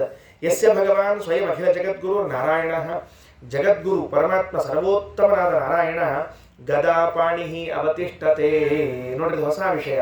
ವಾಮನ ರೂಪಿಯಾದ ಪರಮಾತ್ಮನ ಕೈಯಲ್ಲೊಂದು ಗದಾ ಅದ ಅಂತ. ನಾವೆಲ್ಲ ವಾಮನನ್ನು ಹೆಂಗೆ ನೋಡಿದ್ವಿ? ಅಜಿನ ದಂಡ ಕಮಂಡುಲು ಮೇಖಲ ರುಚಿರಪಾವನ ವಾಮನ ಮೂರ್ತಗೆ ಮಿತ ಜದ್ಗತ್ರಿತಯಾಯ ಜಿತಾರಗೆ ನಿಗಮವಾಗ್ ಬಟವೇ ಬಟವೇ ನಮಃ. ಕೈಯಾಗ ದಂಡ ಕಮಂಡ್ಲು ಛತ್ರಿ ಇಂಥ ಹಿಡ್ಕೊಂಡು ನೋಡಿದ್ವಿ ನಾವು. ಗದಾ ಪಾಣಿ ಅವತಿಷ್ಠತೆ. ಭಾಗವತ ಹೇಳ್ತದೆ, ಒಂದು ಗದಾ ಹಿಡ್ಕೊಂಡು ನಿಂತ್ಕೊಂಡಾನ. ಮತ್ತು ಹಣಮಪ್ಪನ ಕೈಯಾಗ ಒಂದು ಗದ, ಅವ್ರ ಅಪ್ಪನ ಕೈಯಾಗ ಒಂದು ಗದ, ಇಬ್ರು ಒಂದೊಂದು ಗದ ಹಿಡ್ಕೊಂಡು ನಿಂತ್ಬಿಟ್ಟಾರೆ. ಬಂದವರು ಎಡಕ್ಕೊಮ್ಮೆ ಬಲಕ್ಕೊಮ್ಮೆ, ಲೆಫ್ಟಿ ರೈಟಿ, 6 4 ಹೊಡಿ ದಾಬ್ದ ಹೊಡೆದಾಕ್ಬಿಡಟ್ಟೆ ಕೆಲಸ. ಅಂಥದ್ದು ಬಂದಂತೆ ಯುದ್ಧಕ್ಕೆ ತೆಳಗೆ ಬಿಡಿಸಿದಂತ ಬಂದ ವಾಮನ ಪರಮಾತ್ಮ. ಪದಾಂಗುಷ್ಟೇನ ನೋಡ್ರಿ, ಪಾದದ ಹೆಬ್ಬೆರಳಿನಿಂದ ಚಿಮ್ಮಿದ್ರೆ 10,000 ಯೋಜನೆ ದೂರಕ್ಕೆ ಹೋಗಿ ಬಿದ್ದಿದ್ದಂತೆ. ಊಹಾ ಮಾಡ್ಕೊಳ್ಳಿಕ್ಕಿರೋ ಸಾಧನೆ 10,000 ಯೋಜನೆ ಅಂದ್ರೆ ಎಷ್ಟಿರ್ಬೋದು ಅಂತ ಹೇಳಿ ಸುಮ್ಮನೆ ನಾವು ಹೇಳೋಣ, ಅದು ಅರ್ಧ ಆಗಿಬೋಣ, ಕಡಿ ಬಿದ್ದೋಣ. ಇಲ್ಲಿಂದ ಬದ್ದ ಹಣ ವಾಮನ ರೂಪಿ ಪರಮಾತ್ಮ ನಮ್ಮೂರವ್ರಿಗೆ ಹೋಗಿ ಬಿದ್ದ ಅಂದ್ರೆ 10,000 ಯೋಜನೆ ಆಗಲ್ಲ, ನಾ ಏನು ಮಾಡಲಿ? ಅದಕ್ಕೆ 10,000 ಯೋಜನದಷ್ಟು ದೂರಕ್ಕೆ ಒದ್ದು ಬಿಟ್ಟ ಹೋದ. ಒದಿಸ್ಕೊಂಡ್ಮೇಲೆ ಬುದ್ಧಿ ಬರಬೇಡ್ರಿ, ಇಲ್ರಿ. ಮತ್ತೆ ಮುಂದಿನ ಶ್ಲೋಕದಲ್ಲಿ ಪುನಶ್ಚ ಯುದ್ಧಾಯ ಸಮಾಹ್ವಯಂತಂ ನ್ಯಪಾತಯಂ ರಾವಣಮೇಕ ಮುಷ್ಟಿನ ಮಹಾಬಲೋಹಂ ಕಪಿಲಾಖ್ಯ ರೂಪಃ ತ್ರಿಕೋಟಿ ರೂಪಃ ಪವನಶ್ಚ ಮೇ ಸುತಗ. ಮತ್ತೆ ಬಂದಾಗ ಈ ಸರ್ತಿ ವಾಮನ ಇದ್ದಿದ್ದಿಲ್ಲ ಆ ಜಾಗದಲ್ಲಿ, ಕಪಿಲ ರೂಪಿ ಪರಮಾತ್ಮ ಇದ್ದ. ಪಾತಾಳದಲ್ಲಿ ವಾಮನ ಹಾಗೂ ಕಪಿಲ ಎಂಬುವಂತಹ 2 ಭಗವದ್ ರೂಪಗಳವ ಅಂತ ತಿಳಿಸಿಕೊಟ್ಟಿದ್ದಾರೆ. ಸಗರ ಮಹಾರಾಜನ ಮಕ್ಕಳು ಕುದುರೆ ಹುಡುಕೋತ್ ಹೋದಾಗ ಪಾತಾಳದಲ್ಲಿ ಇದ್ದವನು ಕಪಿಲ ಪರಮಾತ್ಮ. ಕುದುರೆ ಅವನ ಮನೆ ಮುಂದೆ ಕಟ್ಟಿ ಹಾಕಿತ್ತು. ಇವ್ರೇನ್ ತಿಳ್ಕೊಂಡ್ರು ಅಂದ್ರೆ, ಸಗರ ಮಕ್ಕಳು ಈ ಕಪಿಲ ಮುನಿಯೇ ಕುದುರೆಯನ್ನು ಕದ್ಕೊಂಡು ಬಂದದ್ದು ಅಂತ ಅವನನ್ನು ಹಿಡಿಬೇಕು ಅಂತ ಹೋದಾಗ ಕಣ್ಣು ತೆರೆದ ಮಾತ್ರಕ್ಕೆ ಅಷ್ಟು ಸುಟ್ಟು ಹೋಗ್ಬಿಟ್ಟಿದ್ರಂತೆ. ಅದಕ್ಕೆ ಕಪಿಲ ಅಲ್ಲೇ ಇದ್ದ ಪಾತಾಳದಲ್ಲಿ. ವಾಮನ ಬಲಿಯ ಮನೆ ಮುಂದಿದ್ದ. ಈ ಬಾರಿ ಸರಿಯಾಗಿ ಮತ್ತೊಮ್ಮೆ ಬಲಿಯ ಮನೆ ಮುಂದೆ ಹೋದಾಗ ಕಪಿಲ ರೂಪಿ ಪರಮಾತ್ಮ ಕಾಣಿಸಿಬಿಟ್ಟ. ಏನು ಅಂದ, ಮತ್ತೆ ಬಂದೀಯ ನೀನು ಅಂದ. ಬಾ ಮಾಡ್ತೀನಿ ಅಂತ ಹೇಳಿ ಏಕಮುಷ್ಟಿನ ನ್ಯಪಾತಯ ಒಂದೇ ಒಂದು ಹೊಡೆದ. ಹಿಂಗೆ ಬಿದ್ದ. ಅವನು ಹೇಳ್ತೀನಿ, ಈ ಸರ್ತಿ ಅವ ಎದ್ದ ಅಂತ ಇಲ್ಲ, ಅವ್ನು ಕರ್ಕೊಂಡು ಹೋಗ್ಬಿಟ್ರೆ ಸೇವಕರೇ, ರಾವಣ ಮನೆಗೆ ಹೋಗಿ ಹೇಳಪ್ಪ, ಇಲ್ಲೇನು ಬೇಡ ಬೇಡ, ಅವ್ನ ಕಾರ್ನೇ ಹಾಕ್ಕೊಂಡು ಹೋಗ್ಬಿಡ್ರಿ ಅಂತ ನೋಡ್ರಿ. ಹಂಗೆ ಕಾರ್ನೇ ಹಿಂದಿನ ಸೀಟ್ನ ಹಾಕಿ ಕೀಲಿ ಹಾಕಿ AC ಹಚ್ಕೊಂಡು ಕರ್ಕೊಂಡು ಹೋಗಿ ಮನೆ ಮನುಷ್ಯರು ಅವನ್ನ. ಹೀಗಾಗಿ ಬ್ರಹ್ಮದೇವರ ವರವಿದ್ದರೂ ನಿನ್ನನ್ನು ಯಾರೂ ಗೆಲ್ತಕ್ಕದ್ದಲ್ಲ ಅಂತ ವರವಿದ್ದರೂ ಕೂಡ ವರವನ್ನ ಮೀರಿ ಗೆದ್ದವರಲ್ಲಿ ಪರಮಾತ್ಮ ಮೊದಲಿಗ, ಎರಡನೆಯದು ವಾಯುದೇವರು. ಮುಂದೆ ಹೇಳಬೇಕಾಗಿದೆ. ಈಗೊಂದು ಸ್ವಾರಸ್ಯ ಹೇಳ್ತಾರೆ. ಕಪಿಲಾಖ್ಯ ರೂಪ ತ್ರಿಕೋಟಿ ರೂಪ ಪವನಶ್ಚ ಮೇ ಸುತಃ. ಇದನ್ನ 2 ಕಡೆಗೆ ಅನ್ವಯ ಮಾಡ್ತಾರೆ. 3 ಕೋಟಿ ಭಗವಂತನ ರೂಪಗಳು ಅಂತನ್ನುವುದು, 3 ಕೋಟಿ ರೂಪಗಳು ಅನ್ನುವುದು ಪರಮಾತ್ಮನಿಗೂ ಅನ್ವಯ, ಹನುಮಂತ ದೇವರಿಗೂ ಅನ್ವಯ. ಅಂದ್ರೆ ಈ ಶ್ಲೋಕದ ಪ್ರಕಾರ ಕಪಿಲ ರೂಪಿಯಾದ ಪರಮಾತ್ಮನಿಗೆ 3 ಕೋಟಿ ರೂಪಗಳವ ಅಂತ ಅರ್ಥ ಆಗ್ತದೆ. ಕಪಿಲ ರೂಪಿ ಪರಮಾತ್ಮನಿಗೆ 3 ಕೋಟಿ ರೂಪಗಳು. ವಿಷ್ಣು ಧರ್ಮೋತ್ತರ ಅಂತ ಒಂದು ಪುರಾಣ ಇದೆ. ವಿಷ್ಣು ಧರ್ಮೋತ್ತರ ಪುರಾಣದಲ್ಲಿ ವೇದವ್ಯಾಸ ದೇವರೇ ಕಪಿಲ ರೂಪಿಯಾದ ಪರಮಾತ್ಮನಿಗೆ 3 ಕೋಟಿ ರೂಪಗಳಿವೆ ಅಂತ ಹೇಳಿ. ಅಂದ್ರೆ ನಿನ್ನ ಹೇಳಿದ್ನಲ್ಲ, ರಾಮನ್ ಕಥೆ ಹೇಳಿದ್ ನೋಡ್ರಿ. ಒಂದ ರಾಮದೇಹದಿಂದ 36,000 ಮಹೋಘ ಅಕ್ಷೋಹಿಣಿ ಸೈನ್ಯಕ್ಕೆ ಬೇಕಾಗುವಷ್ಟು ಅಂತ ಹೇಳಿದೆ. ಅದೇ ರೀತಿಯಾಗಿ ಕೃಷ್ಣ ಅಶ್ವತ್ಥಾಮಾಚಾರ ಬಂದಾಗ ಬಹುಕೋಟಿ ಸ್ವರೂಪದಲ್ಲಿ ಇದ್ದ ಅಂತ ಹೇಳಿದ್ವಿ. ಅದೇ ರೀತಿಯಾಗಿ ಇವತ್ತು ಕಪಿಲನಿಗೆ 3 ಕೋಟಿ ರೂಪಗಳಿವೆ. ಭಯ ಆಗ್ತದೆ. ನಂಗೆ ಇವೆಲ್ಲ ಹಿಂಗೆ ಪುರಾಣ ಓದೋ ಕಾಲಕ್ಕೆ ಮತ್ತೆ ನೋಡಿದ್ರೆ ನಾವೆಲ್ಲ ಎಲ್ಲಿದ್ದೀವೋ ಏನೋ ಇನ್ನು ಒಂದೊಂದು ತಿಳ್ಕೊಳ್ಳೋದ್ರೊಳಗೆ ಈ ನಮ್ದೆಲ್ಲ ಮುಗಿದ್ರೆ ರಿಟೈರ್ಮೆಂಟ್ ಆಗಿ ಬಂದಂತ ತಿಳ್ಕೊಂಡಿರ್ತೀವಿ. ಅಂತಹದ್ದು 3 ಕೋಟಿ ರೂಪಗಳು ಅಷ್ಟೇ. ಪವನಃ ಸುತೋಮೆ, ನನ್ನ ಮಗ ಹನುಮಂತನಿಗೂ 3 ಕೋಟಿ ರೂಪಗಳು ಅಂತ ಹೇಳ್ತಾ ಇದ್ದಾರೆ. ವಾಯುದೇವರಿಗೆ, ಹನುಮಂತಗಲ್ಲ ವಾಯುದೇವರಿಗೆ 3 ಕೋಟಿ ರೂಪಗಳು ಅಂತ ಹೇಳಿದ್ದಾರೆ. ಏನಾಯ್ತು ಮುಂದೆ? ಆವಾಂ ಸ್ವಶಕ್ತಿಯ ಜೈನಾವಿತಿ ಸ್ಮ, ನಾವಿಬ್ಬರು ಸ್ವಶಕ್ತಿಯಿಂದ ಗೆದ್ದವರು. ಯುದ್ಧ ಭೂಮಿಯಲ್ಲಿ ರಾವಣ ಎದುರಿಗೆ ಬಂದಿದ್ರೆ ಹನುಮಂತ ದೇವರು ಒಂದೇ ಹೊಡೆದ್ರೆ 10 ಮುಖದಿಂದ ರಕ್ತ ಕಾರಿಕೊಂಡು ಬಿದ್ದಿತ್ತು ಅನ್ನುವ ಕಥೆಯನ್ನು ಕೇಳಿದ್ದೇವೆ ಇದೇ ಯುದ್ಧಕಾಂಡದಲ್ಲಿ. ಹೀಗಾಗಿ ಹನುಮಂತ, ಪರಮಾತ್ಮ, ವಾಲಿ, ಕಾರ್ತಿವೀರ್ಯಾರ್ಜುನ 4 ಮಂದಿ ಗೆದ್ದವರ ಕಥೆಯನ್ನು ಹೇಳಿದರು. 5ನೇದವರು ಹೇಳ್ತಾರೆ, ಶಿವೋ ವರಾನ್ಮೇ ಜಯದೇವಮೇವಂ ಜ್ಞಾತ್ವಾ ಸುರಾಜೇಯಮಿಮಂ ಹಿ ವವ್ರೇ ಹರೋ ಜಯಾಯೇಯಮಂ ದಶಾನನಂ. ಒಮ್ಮೇನಾಯಿತು ಅಂದರೆ ಇದು ಪಾಪಿಷ್ಟಿ, ಇದು ರಾವಣ ಎಲ್ಲಾರು ಗೆದ್ಕೋತ ಹೊಂಟೀನಿ ಅಂತ ತಿಳ್ಕೊಂಡು ದೇವತೆಗಳನ್ನು ಗೆಲ್ಲಬೇಕು ಅಂತ ಬ್ರಹ್ಮದೇವರಿಂದ ವರ ತಗೊಂಡಿದ್ದಲ್ಲ, ನೇರವಾಗಿ ಕೈಲಾಸಕ್ಕೆ ಬಂದ್ಬಿಟ್ಟ. ಯಾಕ? ರುದ್ರದೇವರನ್ನು ಗೆದ್ಬಿಡೋದನ್ನ. ಅಲ್ಲೋ ಹೆಂಗೋ ವಿಚಾರ ಮಾಡಿ ನೋಡು. ವಿಚಾರ ಏನಿದೆ? ದೇವತೆಗಳನ್ನ ಗೆಲ್ತೀನಿ ಅಂತ ವರ ಕೊಡು ಅಂತ ಕೇಳೀನಿ. ದೇವತೆಗಳಲ್ಲಿ ಶಿವನು ಒಬ್ರು ಹೌದೋ ಅಲ್ಲೋ, ಗೆದ್ಬಿಡೋದು ಅಂತ ಬಂದ್ಬಿಟ್ಟ. ಇವ ಹಿಂಗ್ ಬರ್ತಾನ ಅಂತ ಗೊತ್ತಾಗಿ ಶಿವ ಪರಮಾತ್ಮನ ಕಡೆಗೆ ವರ ತಗೊಂಡ್ರಂತೆ. ಏನು ಅಂತ? ನಾನು ಇವನನ್ನ ಗೆಲ್ಬೇಕು, ನೀನ್ ನಂಗೆ ವರ ಕೊಡು. ಅಲ್ಲಪ್ಪ, ಬ್ರಹ್ಮದೇವ್ರ ವರ ಕೊಡು. ಬ್ರಹ್ಮದೇವರಿಗಿಂತ ಅಪ್ಪ ನೀನು ಬ್ರಹ್ಮದೇವ್ರ ಅಪ್ಪ. ನೀ ವರ ಕೊಟ್ರೆ ಬ್ರಹ್ಮದೇವ್ರ ವರ ಕೆಳಗೆ ಹೋಗ್ತದೆ, ಆದ್ರಿಂದ ವರ ಕೊಡು ಅಂತ ಕೇಳಿದ್ದಕ್ಕೆ ಪರಮಾತ್ಮನೇ ರುದ್ರದೇವರಿಗೆ ವಿಜಯೀ ಭವ ಅಂತ ವರ ಕೊಟ್ಟ.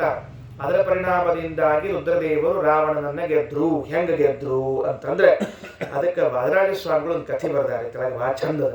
ಏನು ಅಂದ್ರೆ, ಲಂಕಾಂ ಪ್ರತಿ ಶಿವೇನ ಸಹ ಕೈಲಾಸಂ ಅಪನೇಷ್ಯಾಮಿತಿ ಬಲೋದ್ಧತೇನ ರಾವಣೇನ.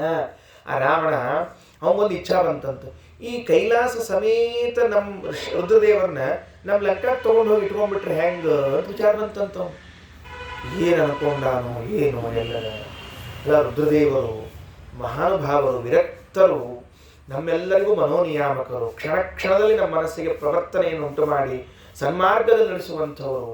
ಅಂಥವರು ಉಮಾಸಹಿತರಾಗಿ ಪಾರ್ವತಿನ ಕೈಲಾಸದಲ್ಲಿ ಕುಳಿತಿದ್ದಿದ್ರೆ ಅಲ್ಲ, ಈ ಗುಡ್ಡ ಸಹಿತ ತಗೊಂಡು ಹೋಗ್ಬಿಟ್ರೆ ಹೆಂಗ ಅಂತ ಬುಡುಕ್ ಕೈ ಹಾಕಿದ್ನಂತ. ಗುಡ್ಡದ ಬುಡುಕ್ ಎಷ್ಟು ಕೈ ಹಾಕಿದ? ರಾಜರಂತಾರೆ, ಸ್ವವಿಂಶತಿ ಹಸ್ತೈ ಗಿರಿಯುದ್ಧರಣೆ. 20 ಕೈ ಹಾಕಿದ್ನಂತ. ತಲೆ ಹತ್ತಿದ್ರೆ ಕೈ 20 ಇದ್ವು ಅಂತ. ಅವಂಗ ಕೈ ಹಾಕಿದ್ರೆ ಮಾಡ್ತೀನಿ ತಡಿ. ಶಿವೇನ ಚ ಗಿರಿಸ್ತಂಭನೆ ಕೃತೆ ಗಿರಿಮಾಕರ್ಷನ್ ರಾವಣ ಸ್ವಯಮೇವ ಪಪಾತ ಇತಿ ಪೌರಾಣಿಕಿ ಕಥಾ. ರುದ್ರದೇವರು ಕೇವಲ ಹೆಬ್ಬರನ್ನು ಒತ್ತಿ ಬಿಟ್ರಂತೆ ಪರ್ವತಕ್ಕೆ. ಒತ್ತಿದ್ರೆ ಹೇಳ್ತೀನಿ, 2 ಕೈ ಗುಡ್ಡದ ಕೆಳ 20 ಕೈ ಸಿಕ್ಕಾಕೊಂಡ್ಬಿಟ್ಟವ್ರು ಗುಡ್ಡಕ್ಕೆ. ಬಾಗಿಲು ಸಂಧ್ಯಾ ಕೈ ಸಿಕ್ಕೊಂಡಿರ್ತದೆ ನೋಡ್ರಿ. ಸಿಗಿಸ್ಕೊಂಡವರಿಗೆ ಮಾತ್ರ ಗೊತ್ತಿರ್ತದೆ ಆ ನೋವು ಹೆಂಗಿರ್ತದೆ ಅಂತೇಳಿ. ಉಳಿದವರು ಹೌದೇನೋ ಪಾಪ ಹಿಂಗೆ ಕೈ ಹಿಡ್ಕೊಂಡು ಉಪ್ಪು ಅಂತಿರ್ತಾರೆ, ಹೊರತಾಗಿ ಏನೂ ಗೊತ್ತಾಗಂಗಿಲ್ಲ. ಆ ರಾವಣಂದು 20 ಕೈ ಹಿಂಗೆ ಹಾಕಿದ್ರೆ ಮೇಲೆ ರುದ್ರದೇವರು ಬೆರಳು ಒತ್ತಿ ಬಿಟ್ರೆ ಪಚ್ಚಂದ್ ಬಿಟ್ಟವ್ರಿ. ಒಟ್ಟು ಒದರಿದ್ನಂತ. ಹೆಂಗ್ ಒದರಿದ ಅಂತಂದ್ರೆ, ಒದರಿದ್ದಕ್ಕೆ ಅವನ ಹೆಸರು ರಾವಣೋ ಲೋಕ ರಾವಣ. ರಾವಣ ಅಂತ ಹೆಸರು ಬಿತ್ತಂತೆ. ಮೊದಲು ಅವ್ನು ರಾವಣ ಅಂತ ಇದ್ದಿದ್ದಿಲ್ಲ, ದಶಕಂಠ ದಶಗ್ರೀವ ಅಂತಿತ್ತು ಅವನಿಗೆ ಹೆಸರು. ರಾವಣ ಅಂತ ಯಾಕೆ ಬಂತು? ಬೊಬ್ರ ಹೊಡ್ಕೊಂಡದಕ್ಕೆ, ಬಾಯಿ ಬಡ್ಕೊಂಡದಕ್ಕೆ ರಾವಣ ಅಂತ ಹೆಸರು ಬಂತು. ಅದಕ್ಕೆ ಕೆಲವರು ಬಾಯಿ ಬಡ್ಕೊಂಡದಕ್ಕೆ ಹೆಸರು ಬಂದಿರ್ತಾರೆ ಅಂತ ಆತೀಗ. ಅವರಪ್ಪ ಇಟ್ಟ ಹೆಸರಲ್ಲಿ ನಮ್ಮ ಕಡೆದಾಗ ಅವರಪ್ಪ ಮಾಡಲಿಲ್ಲ, ಇದನ್ನೇ ಮುಗೀತು. ಆದ್ದರಿಂದ ಹೀಗೆ ರುದ್ರದೇವರು ಗೆದ್ದದ್ದು. ಈಗ ತಾರತಮ್ಯ ಕ್ರಮದಲ್ಲಿ ನೋಡ್ತಾ ಇದ್ರೆ, ಕಾರ್ತಿವೀರ್ಯಾರ್ಜುನ ಒಬ್ಬ ಮನುಷ್ಯ. ಅವನಿಗೆ ವರ ಬ್ರಹ್ಮದೇವರು ಕೊಟ್ಟಿದ್ರು. ಏನ್ ಕೊಟ್ಟಿದ್ರು? ಮನುಷ್ಯರು ಯಾರು ಗೆಲ್ಲೋದು ಬೇಡ ಅಂತ, ಗೆದ್ದು ಬಿಟ್ರು. ಅದ್ಮೇಲೆ ಜೊತೆಗೆ ಪರಮಾತ್ಮನ ವರ. ವಾಲಿ ಕಪಿಗಳು ನನಗೆ ಗೆಲ್ಲೋದು ಬೇಡ ಅಂತ ಅವ್ನು ಕೇಳ್ಕೊಂಡಿರ್ಲಿಲ್ಲ, ಅದರಿಂದಾಗಿ ಕಪಿತ್ವಾತ್ ಗೆದ್ದು ಬಿಟ್ರು. ಸ್ವಾರಸ್ಯ ನೋಡ್ರಿ, ಅದೇ ಹನುಮಂತ ದೇವರು ಕಪಿರೂಪದಲ್ಲಿದ್ದಾರೆ. ಹನುಮಂತ ದೇವರು ಕಪಿರೂಪದಲ್ಲಿದ್ರು ಕೂಡ ಕಪಿಗಳಾದದ್ದಕ್ಕೆ ಗೆದ್ರು ಅಂತ ರಾಮಚಂದ್ರ ಹೇಳಿಲ್ಲ, ಸ್ವಾಭಾವಿಕವಾಗಿ ಗೆದ್ದ ಅಂತ ಹೇಳ್ತಾರೆ. ಯಾಕೆ? ಬ್ರಹ್ಮದೇವರು ಕೊಟ್ಟ ವರ, ಹನುಮಂತ ದೇವರು ಸಮಾನರು, ಬ್ರಹ್ಮವಾಯುಗಳು ಸಮಾನರಾದದ್ರಿಂದ ಇವರ ವರ ಅವರಿಗೆ ಬಾಧಕ ಆಗುವುದಿಲ್ಲ. ಇಬ್ರು ಸಮಾನ ಆಫೀಸರ್ಸ್ ಇದ್ರೆ ಇವ್ರ ಸಹಿ ಅವರಿಗೆ ಬಾಧಕ, ಅವ್ರ ಸಹಿ ಅವರಿಗೆ ಬಾಧಕ ಆಗೋದಿಲ್ಲ. ಯಾರು ಸಹಿ ಮಾಡಿದ್ರು ಕೆಲಸ ಆಗ್ತದೆ ಹೆಂಗೋ ಅದರಂತೆ. ಅದರಿಂದ ಕಾರ್ತಿವೀರ್ಯಾರ್ಜುನ, ವಾಲಿ, ಶಿವ, ಆಮೇಲೆ ಹನುಮಂತ, ಆಮೇಲೆ ಪರಮಾತ್ಮ, ಈ 5 ಜನ ಮಾತ್ರ ಇಷ್ಟು ವ್ಯವಸ್ಥಿತವಾಗಿ ರಾವಣನ ಹಣದಿದ್ರು. ಅದಕ್ಕೆ ಮುಂದಿನ ಮಾತಿನಲ್ಲಿ ಹೇಳ್ತಾನೆ ಏನು? ಅತಸ್ವಭಾವ ಜೈನಾವಹಂಚ ಮಾಯುಶ್ಚ ಮಾಯುರ್ಹನುಮಾನ್ ಸಯೇಷ ಅಮುಷ್ಯ ಹೇತುಸ್ತು ಪುರಾ ಹಿವಾಯುನಾ ಶಿವೇಂದ್ರ ಪೂರ್ವ ಅಪಿ ಕಾಷ್ಟವತ್ಕೃತಾಃ. ಅತಃ ಆದ್ದರಿಂದ ಸ್ವಭಾವಾತ್ ನಾವಿಬ್ಬರು ಸ್ವಭಾವ ಜೈನವು ಗೆದ್ದವರು ನಾವೆಲ್ಲ ವಾಯು. ಆ ವಾಯುದೇವರೇ ಇವತ್ತು ಹನುಮಂತ ದೇವರಾಗಿ ಬಂದಿದ್ದಾರೆ ಅಂತ ಇಷ್ಟು ತಿಳಿಸಿಕೊಟ್ಟು ಮತ್ತೊಂದು ಕಥೆಯನ್ನು ಹೇಳ್ತಾರೆ ರಾಮಚಂದ್ರ ದೇವರು. ಅಮುಷ್ಯ ಹೇತೋಹೋ, ಈ ವಾಯುದೇವರಿಗೋಸ್ಕರನೇ, ಈ ಹನುಮಂತನಿಗೋಸ್ಕರನೇ ಪುರಾಹಿ ವಾಯುನ ಅವರ ಅಪ್ಪ ಯಾರು, ಮೂಲ ರೂಪದ ವಾಯುದೇವರು. ಈ ಹನುಮಂತನಿಗೋಸ್ಕರ ಆ ಮೂಲ ರೂಪದ ವಾಯುದೇವರು ಶಿವೇಂದ್ರ ಪೂರ್ವಾಪಿ ಕಾಷ್ಟವತ್ಕೃತಾಃ, ಎಲ್ಲ ರುದ್ರಾದಿ ದೇವತೆಗಳನ್ನ ಕಟ್ಟಿಗೆಯಂತೆ ಮಾಡಿ ಹಾಕಿಬಿಟ್ಟಿದ್ರು ಅಂತ ಒಂದು ಕಥೆ. ಏನಾಯ್ತು ಅಂತಂದ್ರೆ ಹೀಗಾಯ್ತಂತೆ. ಅವತಾರ ಮಾಡಿದಾಗ ಈ ಒಂದು ಮಧ್ವನಾಮದಲ್ಲಿ ಒಂದು ಪದ ಬರ್ತದೆ ನೋಡ್ರಿ, ತರಣಿಬಿಂಬಕ್ಕೆ ಲಂಘಿಸಿದ ಮೂರ್ಲೋಕದೊಳಗೆ ಎಣೆಯಾರು. ಇಷ್ಟಾಗಿತ್ತು ಇದು ಕಥೆ. ಸೂರ್ಯನನ್ನ ಹಣ್ಣು ಅಂತ ತಿಳ್ಕೊಂಡು ಜಿಗದಾಗಿದ ಇಂಥವೆಲ್ಲ ಕಥೆ ಹೇಳಬಾರ್ದು, ಅಪದ ಕಥೆಗಳವೆಲ್ಲ. ಹನುಮಂತ ದೇವರಿಗೆ ಸೂರ್ಯ ಯಾರು ಹಣ್ಣಿರು ಗೊತ್ತಾಗೋದಿಲ್ಲ. ಇವು ಸಿನಿಮಾದಾಗ ತೋರಿಸ್ತಾವ, ನಾಟಕದಾಗ ತೋರಿಸ್ತಾವ, ನಾವು ಹಂಗೆ ಹೋಗ್ಬಿಟ್ಟಿರ್ತೀವಿ. ಇಷ್ಟು ಅಬದ್ಧ ಸಿನಿಮಾ ನಾಟಕಗಳು ಹೇಳ್ತೀನಿ, ಎಲ್ಲ ತತ್ವಜ್ಞಾನ ವಿರೋಧಿ. ಅದಕ್ಕೆ ಟಿವಿ ಅಂತ ಹೆಸರಿಟ್ಟರೆ ಯಾರೋ ಬರೋದಕ್ಕೆ. ಟಿವಿ ಅಂದ್ರೆ ತತ್ವಜ್ಞಾನ ವಿರೋಧಿ ಅಂತ ಹೆಸರಂತ. ಮುಂದೆ ಅದಕ್ಕೆ ಮತ್ತೊಂದು ಹೊಸ ಸೇರಿಸಿರೋಬ್ರು ಯಾರೋ ಆಚಾರ. ಟಿವಿ ತತ್ವಜ್ಞಾನ, ವಿರೋಧಿ ಅಂತ ಸೇರಿಸ್ಬಿಟ್ರು ಒಬ್ರು ಯಾರೋ ಆಚಾರ. ಖಾಲಿ ಕೂತಿದ್ರು ಸೇರಿಸ್ಬಿಟ್ರು. ಅದಕ್ಕೆ ನಿಜವಾಗ್ಲೂ ಹಂಗೆ ಅದ, ತತ್ವಜ್ಞಾನ ವಿರೋಧಿಗೆ. ಹನುಮಂತ ದೇವರನ್ನು ನಾವು ವಾಯುದೇವರ ಅವತಾರ ಅಂತ ಹೇಳಿ ಸರ್ವಜ್ಞರು ಅಂತ ಹೇಳ್ತಿರುವಾಗ ಹಣ್ಣು ಯಾವುದು ಸೂರ್ಯ ಯಾವುದು ಅಂತ ಗೊತ್ತಾಗೋದಿಲ್ಲ. ಮತ್ತೆ ಎದಕ್ಕೆ ಹೋದ್ರು? ಸೂರ್ಯ ವಾಯುದೇವರನ್ನು ನೋಡಿ ಪ್ರಾರ್ಥನೆ ಮಾಡಿಕೊಂಡ. ರಾಹುಗ್ರಹಣ ಆಗ್ತಾ ಇತ್ತ ಆ ಕಾಲದಲ್ಲಿ. ರಾಹು ಸೂರ್ಯನನ್ನ ಕಬಳಿಸ್ಲಿಕ್ಕೆ ಬರ್ತಿದ್ರೆ ವೇದನ ಆಗ್ತಾ ಇದೆ ನೋಡ್ರಿ. ಬಾಯಾಗ ಬೆರಳಿಟ್ಕೊಂಡು ಕಚ್ಚಿ ನೋಡ್ರಿ ಗೊತ್ತಾಗ್ತದೆ ವೇದನ ಆಗ್ತದೋ ಇಲ್ಲೋ ಅಂತ ಹೇಳಿ. ವೇದನ ಆಗ್ತಾ ಇದ್ರೆ ಪ್ರಾರ್ಥನಾ ಮಾಡಿ ರಕ್ಷಣಾ ಮಾಡು ಅಂತ ಹೇಳಿದ್ದಕ್ಕೆ ಹನುಮ ಹಾರಿ ಹೋಗಿ ಅಡ್ಡ ನಿಂತ್ಕೊಂಡ್ರು.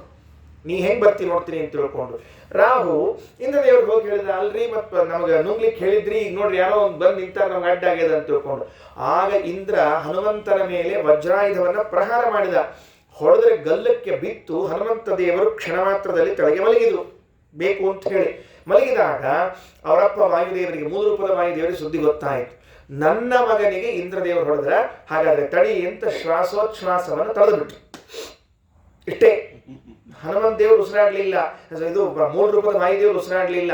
ಅವರು ಉಸಿರು ನಿಲ್ಲಿಸಿದ್ದಕ್ಕೆ ಶಿವಾದಿ ದೇವ ಅಪಿ ಕಾಷ್ಟವತ್ಕೃತಾಃ, ಗರುಡಶೇಷದಿಂದ ಪ್ರಾರಂಭ ಮಾಡಿಕೊಂಡು ಎಲ್ಲಾ ದೇವತೆಗಳು ಕಟಗಿ ಗೊಂಬೆಯಾಗಿ ಕೂತಿದ್ರು.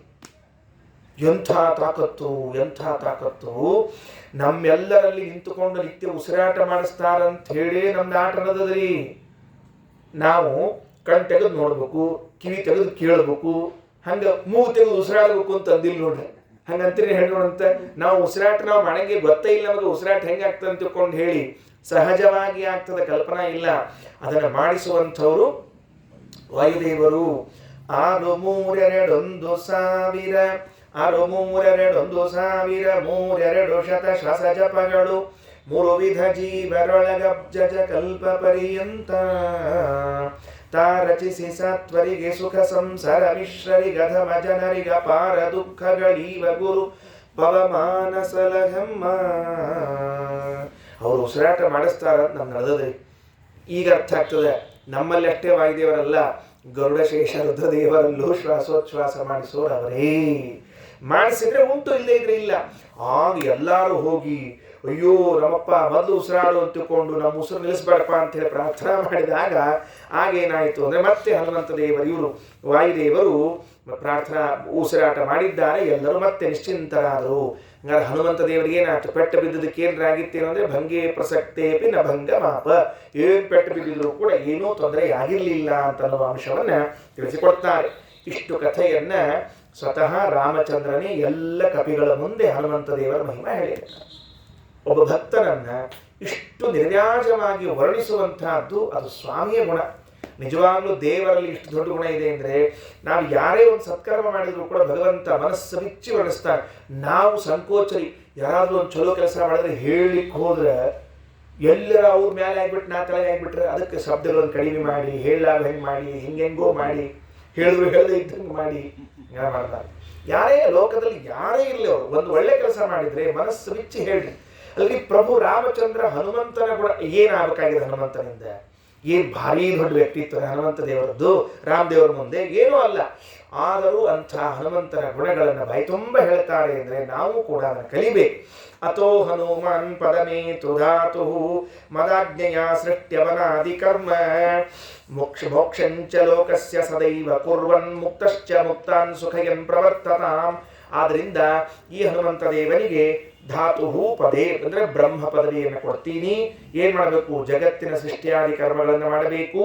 ಮೋಕ್ಷಂಚ ಲೋಕಸ್ಯ ಸದೈವ ಕುರ್ವನ್, ಈ ಲೋಕಕ್ಕೆ ಮೋಕ್ಷವನ್ನು ಕೊಡುವ ಕೆಲಸವೂ ಮಾಡಬೇಕು.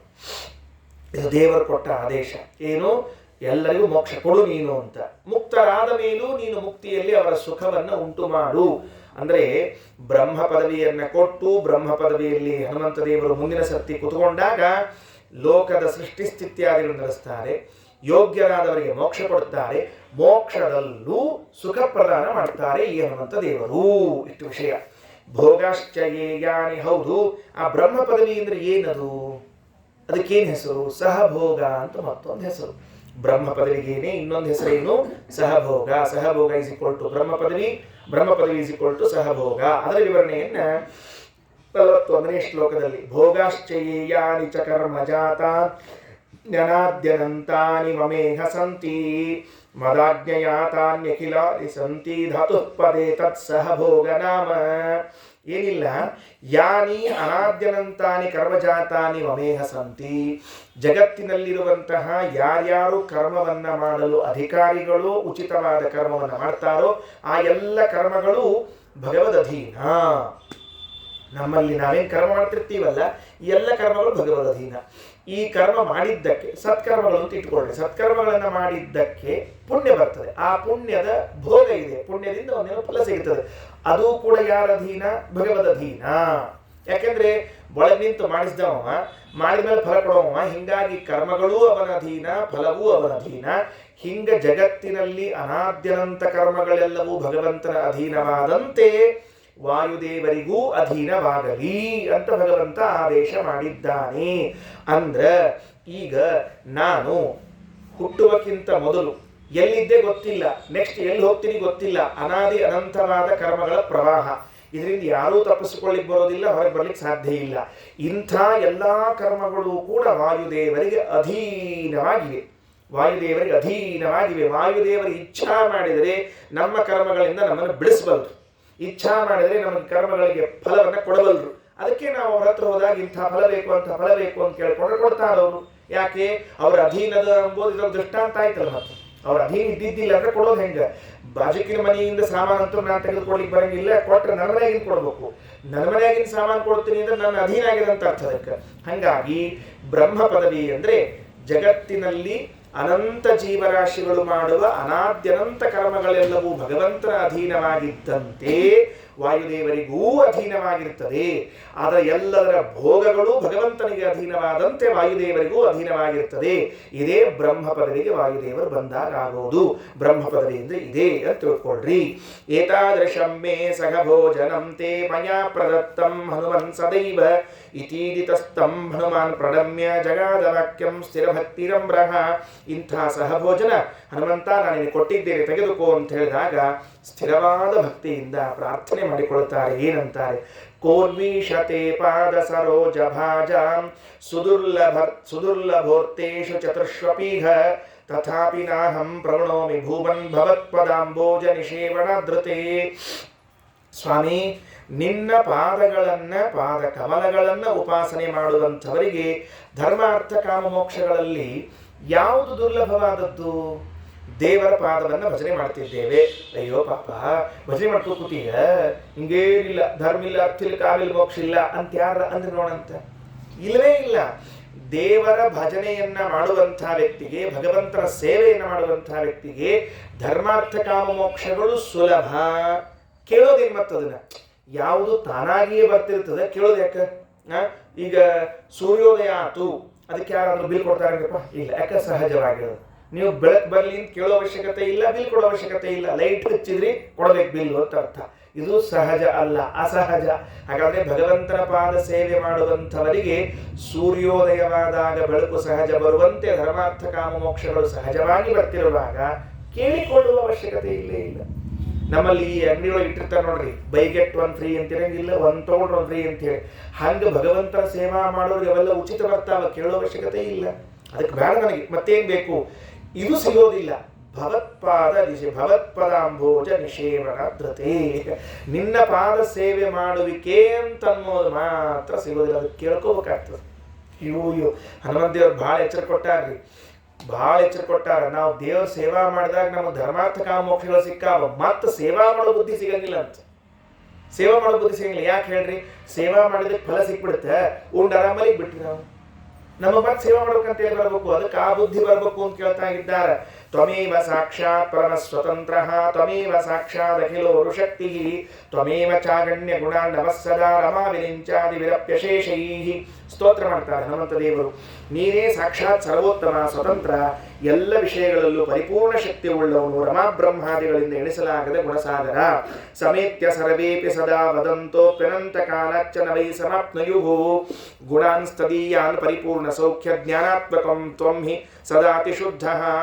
ಆ ಎಲ್ಲ ದೇವತೆಗಳು ಅನಂತ ಕಾಲದಿಂದ ಸರ್ವದಾ ನುಡಿತಾ ಇದ್ರು, ನಿನ್ನ ಗುಣಗಳ ಎಣಿಕೆ ಪೂರ್ಣವಾಗುವುದಿಲ್ಲ. ಇಷ್ಟು ಸ್ತೋತ್ರ ಮಾಡಿ, ಹೌದಪ್ಪ ಎಲ್ಲ ಕರೆಕ್ಟು, ಏನಾರ ಕೇಳ್ಕೊಳ್ಳು, ಹೊರ ಕೊಡಬೇಕು ಅಂತದ, ದೇವರನ್ನ ನನಗೆ ಕೊಡಬೇಕು ಅಂತದ, ನಿನಗೆ ಬೇಡ ಖರೆ ಏನಾರ ಕೊಡಬೇಕು ಅಂತದನ್ನ ಕೊಡ್ತೀಯಾ? ಸರಿ. ಯಸ್ತೆ ಕಥಾ ಸೇವಕ ಏವ ಸರ್ವದಾ ಸದಾ ರತಿಸ್ತ್ವಯ್ಯಚಲೈಕ ಭಕ್ತಿ, ಸಜೀವಮಾನೋ ನ ಪರಃ ಕಥಂಚಿತ್ ತಜ್ಜೀವನಂ ಮೇ ಸ್ವದಿಕಂ ಸಮಸ್ತಾತ್. ಇಂಥ ಬದುಕು ನನ್ನಾಗಿ ಸ್ವಾಮಿ. ಇದನ್ನ ನಾವು ಕೇಳ್ಬೋಣಂತೀವತ್ತ ಹನುಮಂತ ದೇವರಲ್ಲಿ. ಏನು ನೀವೇನು ರಾಮದೇವರಲ್ಲಿ ಕೇಳಿ ಇಂಥ ಬದುಕು ನನ್ನದಾಗಲಿ ಅಂತ ಕೇಳಿದ್ದೀರಲ್ಲ, ನಮ್ಮ ಬದುಕು ಅಂಥದ್ದಾಗುವಂತೆ ನೀವು ಅನುಗ್ರಹ ಮಾಡ್ರಿ. ಯಸ್ತೆ ಕಥಾ ಸೇವಕ ಏವ ಸರ್ವದಾ, ಯಹ ಸರ್ವದಾ ತೇ ಕಥಾ ಸೇವಕ, ಯಾರು ಸದಾ ನಿನ್ನ ಕಥೆಗಳನ್ನು ಆಸೇವನ ಮಾಡ್ತಿರ್ತಾನೆ. ಕಥೆ ಅಂದರೆ ಬರೀ ಕಥೆ ಅಲ್ರಿ, ಇದೆಲ್ಲ ಅದರೊಳಗೆಲ್ಲ 108 ವಿಷಯಗಳವ. ಅವನ ಗುಣ, ಅವನ ಕರ್ಮಗಳು, ಭಗವಂತನ ಗುಣಗಳು, ಭಗವಂತ ಮಾಡಿದ ಕರ್ಮಗಳು, ಅಂದರೆ ಭಗವಂತನ ಕ್ರಿಯೆಗಳು, ಭಗವಂತನ ಮಹಿಮಾ, ಇವುಗಳನ್ನು ಕೇಳ್ತಾ ಇರ್ತಾನಲ್ಲ. ಎಷ್ಟೇ ಕಥಾ ಸೇವಕ ಏವ ಸರ್ವದಾ. ಮತ್ತೆ ತ್ವಯಿ ಸದಾ ರತಿ, ಯಾವಾಗಲೂ ನಿನ್ನಲ್ಲಿ ರತಿ, ಪ್ರೀತಿ. ಅಚಲೈಕ ಭಕ್ತಿ, ಬರೇ ಪ್ರೀತಿ ಅಲ್ಲ, ಅಚಲವಾದ ಪ್ರೀತಿ ಉಳ್ಳವನಾಗಿದ್ದಾನೋ. ಸಯೇವ ಜೀವಮಾನಃ ಪರಃ ಕಥಂಚಿತ್ನ, ಅವನೇ ಬದುಕಿದ್ದಂತೆ. ಒಬ್ಬ ಭಗವದ್ಭಕ್ತ, ಒಬ್ಬ ಆಧ್ಯಾತ್ಮ ಮಾರ್ಗದಲ್ಲಿ ನಡೆದ ವ್ಯಕ್ತಿ ಹೆಂಗಿರಬೇಕು ಅಂದರೆ, ಅವನ ಜೀವನ ಹೆಂಗಿರಬೇಕು ಅಂದರೆ, ನಿರಂತರವಾಗಿ ಭಗವಂತನಲ್ಲಿ ಪ್ರೇಮ ಇರಬೇಕು. ಅದು ಇವತ್ತಿದ್ದು ನಾಳೆ ಹೋಯಿತು, ಇವತ್ತಿದ್ದು ನಾಳೆ ಹೋಯಿತು ಅಂತಾದರೆ ಅವ ಭಗವದ್ಭಕ್ತನೇ ಅಲ್ಲ. ಹಂಗೆ ನಿರಂತರವಾಗಿ ಪ್ರೇಮ ಇರಬೇಕಾಗಿದ್ದರೆ, ನಿರಂತರವಾಗಿ ಅವನ ಕಥಾಶ್ರವಣ ಮಾಡ್ತಿರ್ಬೇಕು. ಅವನ ಕಥಾಶ್ರವಣ ಮಾಡಿದಾಗ ಮಾತ್ರ ಪ್ರೇಮ ಬರ್ತದೆ, ಇಲ್ಲದಿದ್ರೆ ಬರೋದಿಲ್ಲ. ಹಾಗಾದರೆ ಎರಡೇ ಕೊಡು. ನಿರಂತರವಾಗಿ ನಿನ್ನ ಕಥಾಶ್ರವಣ ಮಾಡ್ತಾ, ನಿನ್ನಲ್ಲಿ ಭಕ್ತಿ ಮಾಡ್ತಾ ಇದ್ದವನಿದ್ದಾನಲ್ಲ, ಅಂಥ ಜೀವನ ನನ್ನದಾಗಲಿ ಅಂತ ಕೇಳ್ಕೊಳ್ತಾ ಇದ್ದಾರೆ, ಬೇರೆ ಕೇಳ್ಕೊಂಡಿಲ್ಲ. ಪ್ರವರ್ಧತಾಂ ಭಕ್ತಿರಲಂ ಕ್ಷಣೇ ಕ್ಷಣೇ ತ್ವಯೀಶ ಮೇ ಹ್ರಾಸ ವಿವರ್ಜಿತ ಸದಾ, ಅನುಗ್ರಹಸ್ತೆ ಮೈ ಚೈವಮೇವ ನಿರೋಪದೌತೌ ಮಮ ಸರ್ವಕಾಮಃ. ಸ್ವಾಮಿ, ನನಗೆ ಕ್ಷಣ ಕ್ಷಣದಲ್ಲಿ ಭಕ್ತಿ ಬೆಳೀಲಿ, ಏನು ಆಶ್ಚರ್ಯ ಎಲ್ಲಾದರೂ. ನಾವು ನೋಡ್ತಿರ್ತೀವ್ರಿ, ಎಲ್ಲರ ಶೇರ್ ಮಾರ್ಕೆಟ್ನಾಗ ದುಡ್ಡು ಹಾಕಿಟ್ಟಿದ್ರೆ ಕ್ಷಣಕ್ಕೆ ಎಷ್ಟು ಬೆಳೀತು, ಎಷ್ಟು ಶೇರ್ ಏರಿತು ನೋಡ್ತಿರ್ತೀವಿ ನಾವೆಲ್ಲ. ಇವತ್ತು ಸೂರ್ಯಾಸ್ತ ಆಗೋರಿಗೆ ಎಷ್ಟು ಏರಿದೆ, ನಾಳೆ ಸೂರ್ಯಾಸ್ತ ಆಗೋರಿಗೆ ಎಷ್ಟು ಏರ್ತದೆ ಅಂತ ನೋಡ್ಕೊತ ಕೂತಿರ್ತೀವಿ. ಹನುಮಂತ ದೇವರಂತಾರೆ, ಕ್ಷಣೇ ಕ್ಷಣೇ ಪ್ರವರ್ಧತಾಂ ಭಕ್ತಿರಲಂ ಕ್ಷಣೇ ಕ್ಷಣೇ. ಒಂದು ಕ್ಷಣದಿಂದ ಮುಂದಿನ ಕ್ಷಣಕ್ಕೆ ನನ್ನ ಭಕ್ತಿ ಬೆಳಿಬೇಕು. ಬರೀ ಅಷ್ಟೇ ಅಲ್ಲ, ಬೆಳೆದ ಮತ್ತೆ ಇಳಿಯೋ ಹಂಗಿಲ್ಲ. ಶೇರ್ ಮಾರ್ಕೆಟ್ ಡೌನ್ ಆಗಬಾರ್ದು, ಮತ್ತೆ ಬೆಳಿಬೇಕಷ್ಟೇ. ಜೊತೆಗೆ ನಿನ್ನ ಅನುಗ್ರಹವು ಕೂಡ ಕ್ಷಣಕ್ಕೆ ಬೆಳಿಬೇಕು. ನನ್ನ ಭಕ್ತಿ ಕ್ಷಣಕ್ಕೆ ನಿನ್ನಲ್ಲಿ ಬೆಳಿಬೇಕು, ನಿನ್ನ ಅನುಗ್ರಹ ನನ್ನಲ್ಲಿ ಬೆಳಿಬೇಕು, ಬೇರೆ ಏನು ಬೇಡ ಅಂತ ಹೇಳ್ತಾ ಈ ಅಧ್ಯಾಯವನ್ನು ಮುಕ್ತಾಯ ಮಾಡ್ತಾರೆ. ಇತೀರಿತಸ್ತಸ್ಯ ದದೌ ಸತದ್ವಯಂ ಪದಂ ವಿಧಾತು ಸಕಲೈಶ್ಚ ಶೋಭನಂ ಸಮಾಶ್ಲೇಷೈರ ಮತಾರ್ಧಯಾಧಿಯ ಯಥೋಚಿತಂ ಸರ್ವಜನಾನ ಪೂಜಯತ. ಹೀಗೆ ಹನುಮಂತ ದೇವರು ಕೇಳಿದ್ದಕ್ಕೆ ಅಂಥ ಜೀವನವನ್ನು ಕೊಟ್ಟು, ಬ್ರಹ್ಮ ಪದವಿಯನ್ನು ಕೊಟ್ಟು, ಗಟ್ಟಿಯಾಗಿ ಆಲಿಂಗನವನ್ನು ಮಾಡಿಕೊಂಡು ಎಲ್ಲರನ್ನ ಬೀಳ್ಕೊಟ್ಟಿದ್ದಾನೆ ಅನ್ನುವಲ್ಲಿ ಇತಿ ಶ್ರೀಮದಾನಂದ ತೀರ್ಥ ಭಗವತ್ಪಾದಾಚಾರ್ಯ ವಿರಚಿತೆ ಶ್ರೀಮನ್ ಮಹಾಭಾರತ ತಾತ್ಪರ್ಯನಿರ್ಣಯೇ ರಾಮಚರಿತೆ ಯುದ್ಧಕಾಂಡ ಕಥಾ ನಿರೂಪಣಂ ನಾಮ ಅಷ್ಟಮೋಧ್ಯಾಯ. ಶ್ರೀಕೃಷ್ಣಾರ್ಪಣಮಸ್ತು. ನಾಳೆ 9ನೇ ಅಧ್ಯಾಯ, ರಾಮರಾಜ್ಯ ಹೆಂಗಿತ್ತು ಅಂತ ಉತ್ತರಕಾಂಡದಲ್ಲಿ ಹೇಳುವಾಗ ರಾಮದೇವರ ರಾಜ್ಯ ಹೆಂಗಿತ್ತು, ಬರೀ ಇವತ್ತೆಲ್ಲ ಎಲ್ಲರೂ ಭಯ ಮಾತಾಡ್ತಾರೆ ರಾಮರಾಜ್ಯ ಪೇಪರ್ನೇ ಬರಬೇಕು ಅಂತ ಮಾತಾಡ್ತಿರ್ತಾರೆ ಹೊರತಾಗಿ ಯಾರಿಗೂ ರಾಮರಾಜ್ಯ ಕಲ್ಪನಾ ಇಲ್ಲ. ಹಾಗಾದ್ರೆ ನಿಜವಾದ ರಾಮರಾಜ್ಯ ಹೇಗಿತ್ತು ಅಂತ ಅನ್ನೋದನ್ನ ಮುಂದಿನ ಅಧ್ಯಾಯದಲ್ಲಿ ತಿಳಿಸ್ತಾರೆ. ನಾರಾಯಣ ಅಂತ ಹೇಳ್ತಾ ಶ್ರೀಕೃಷ್ಣ.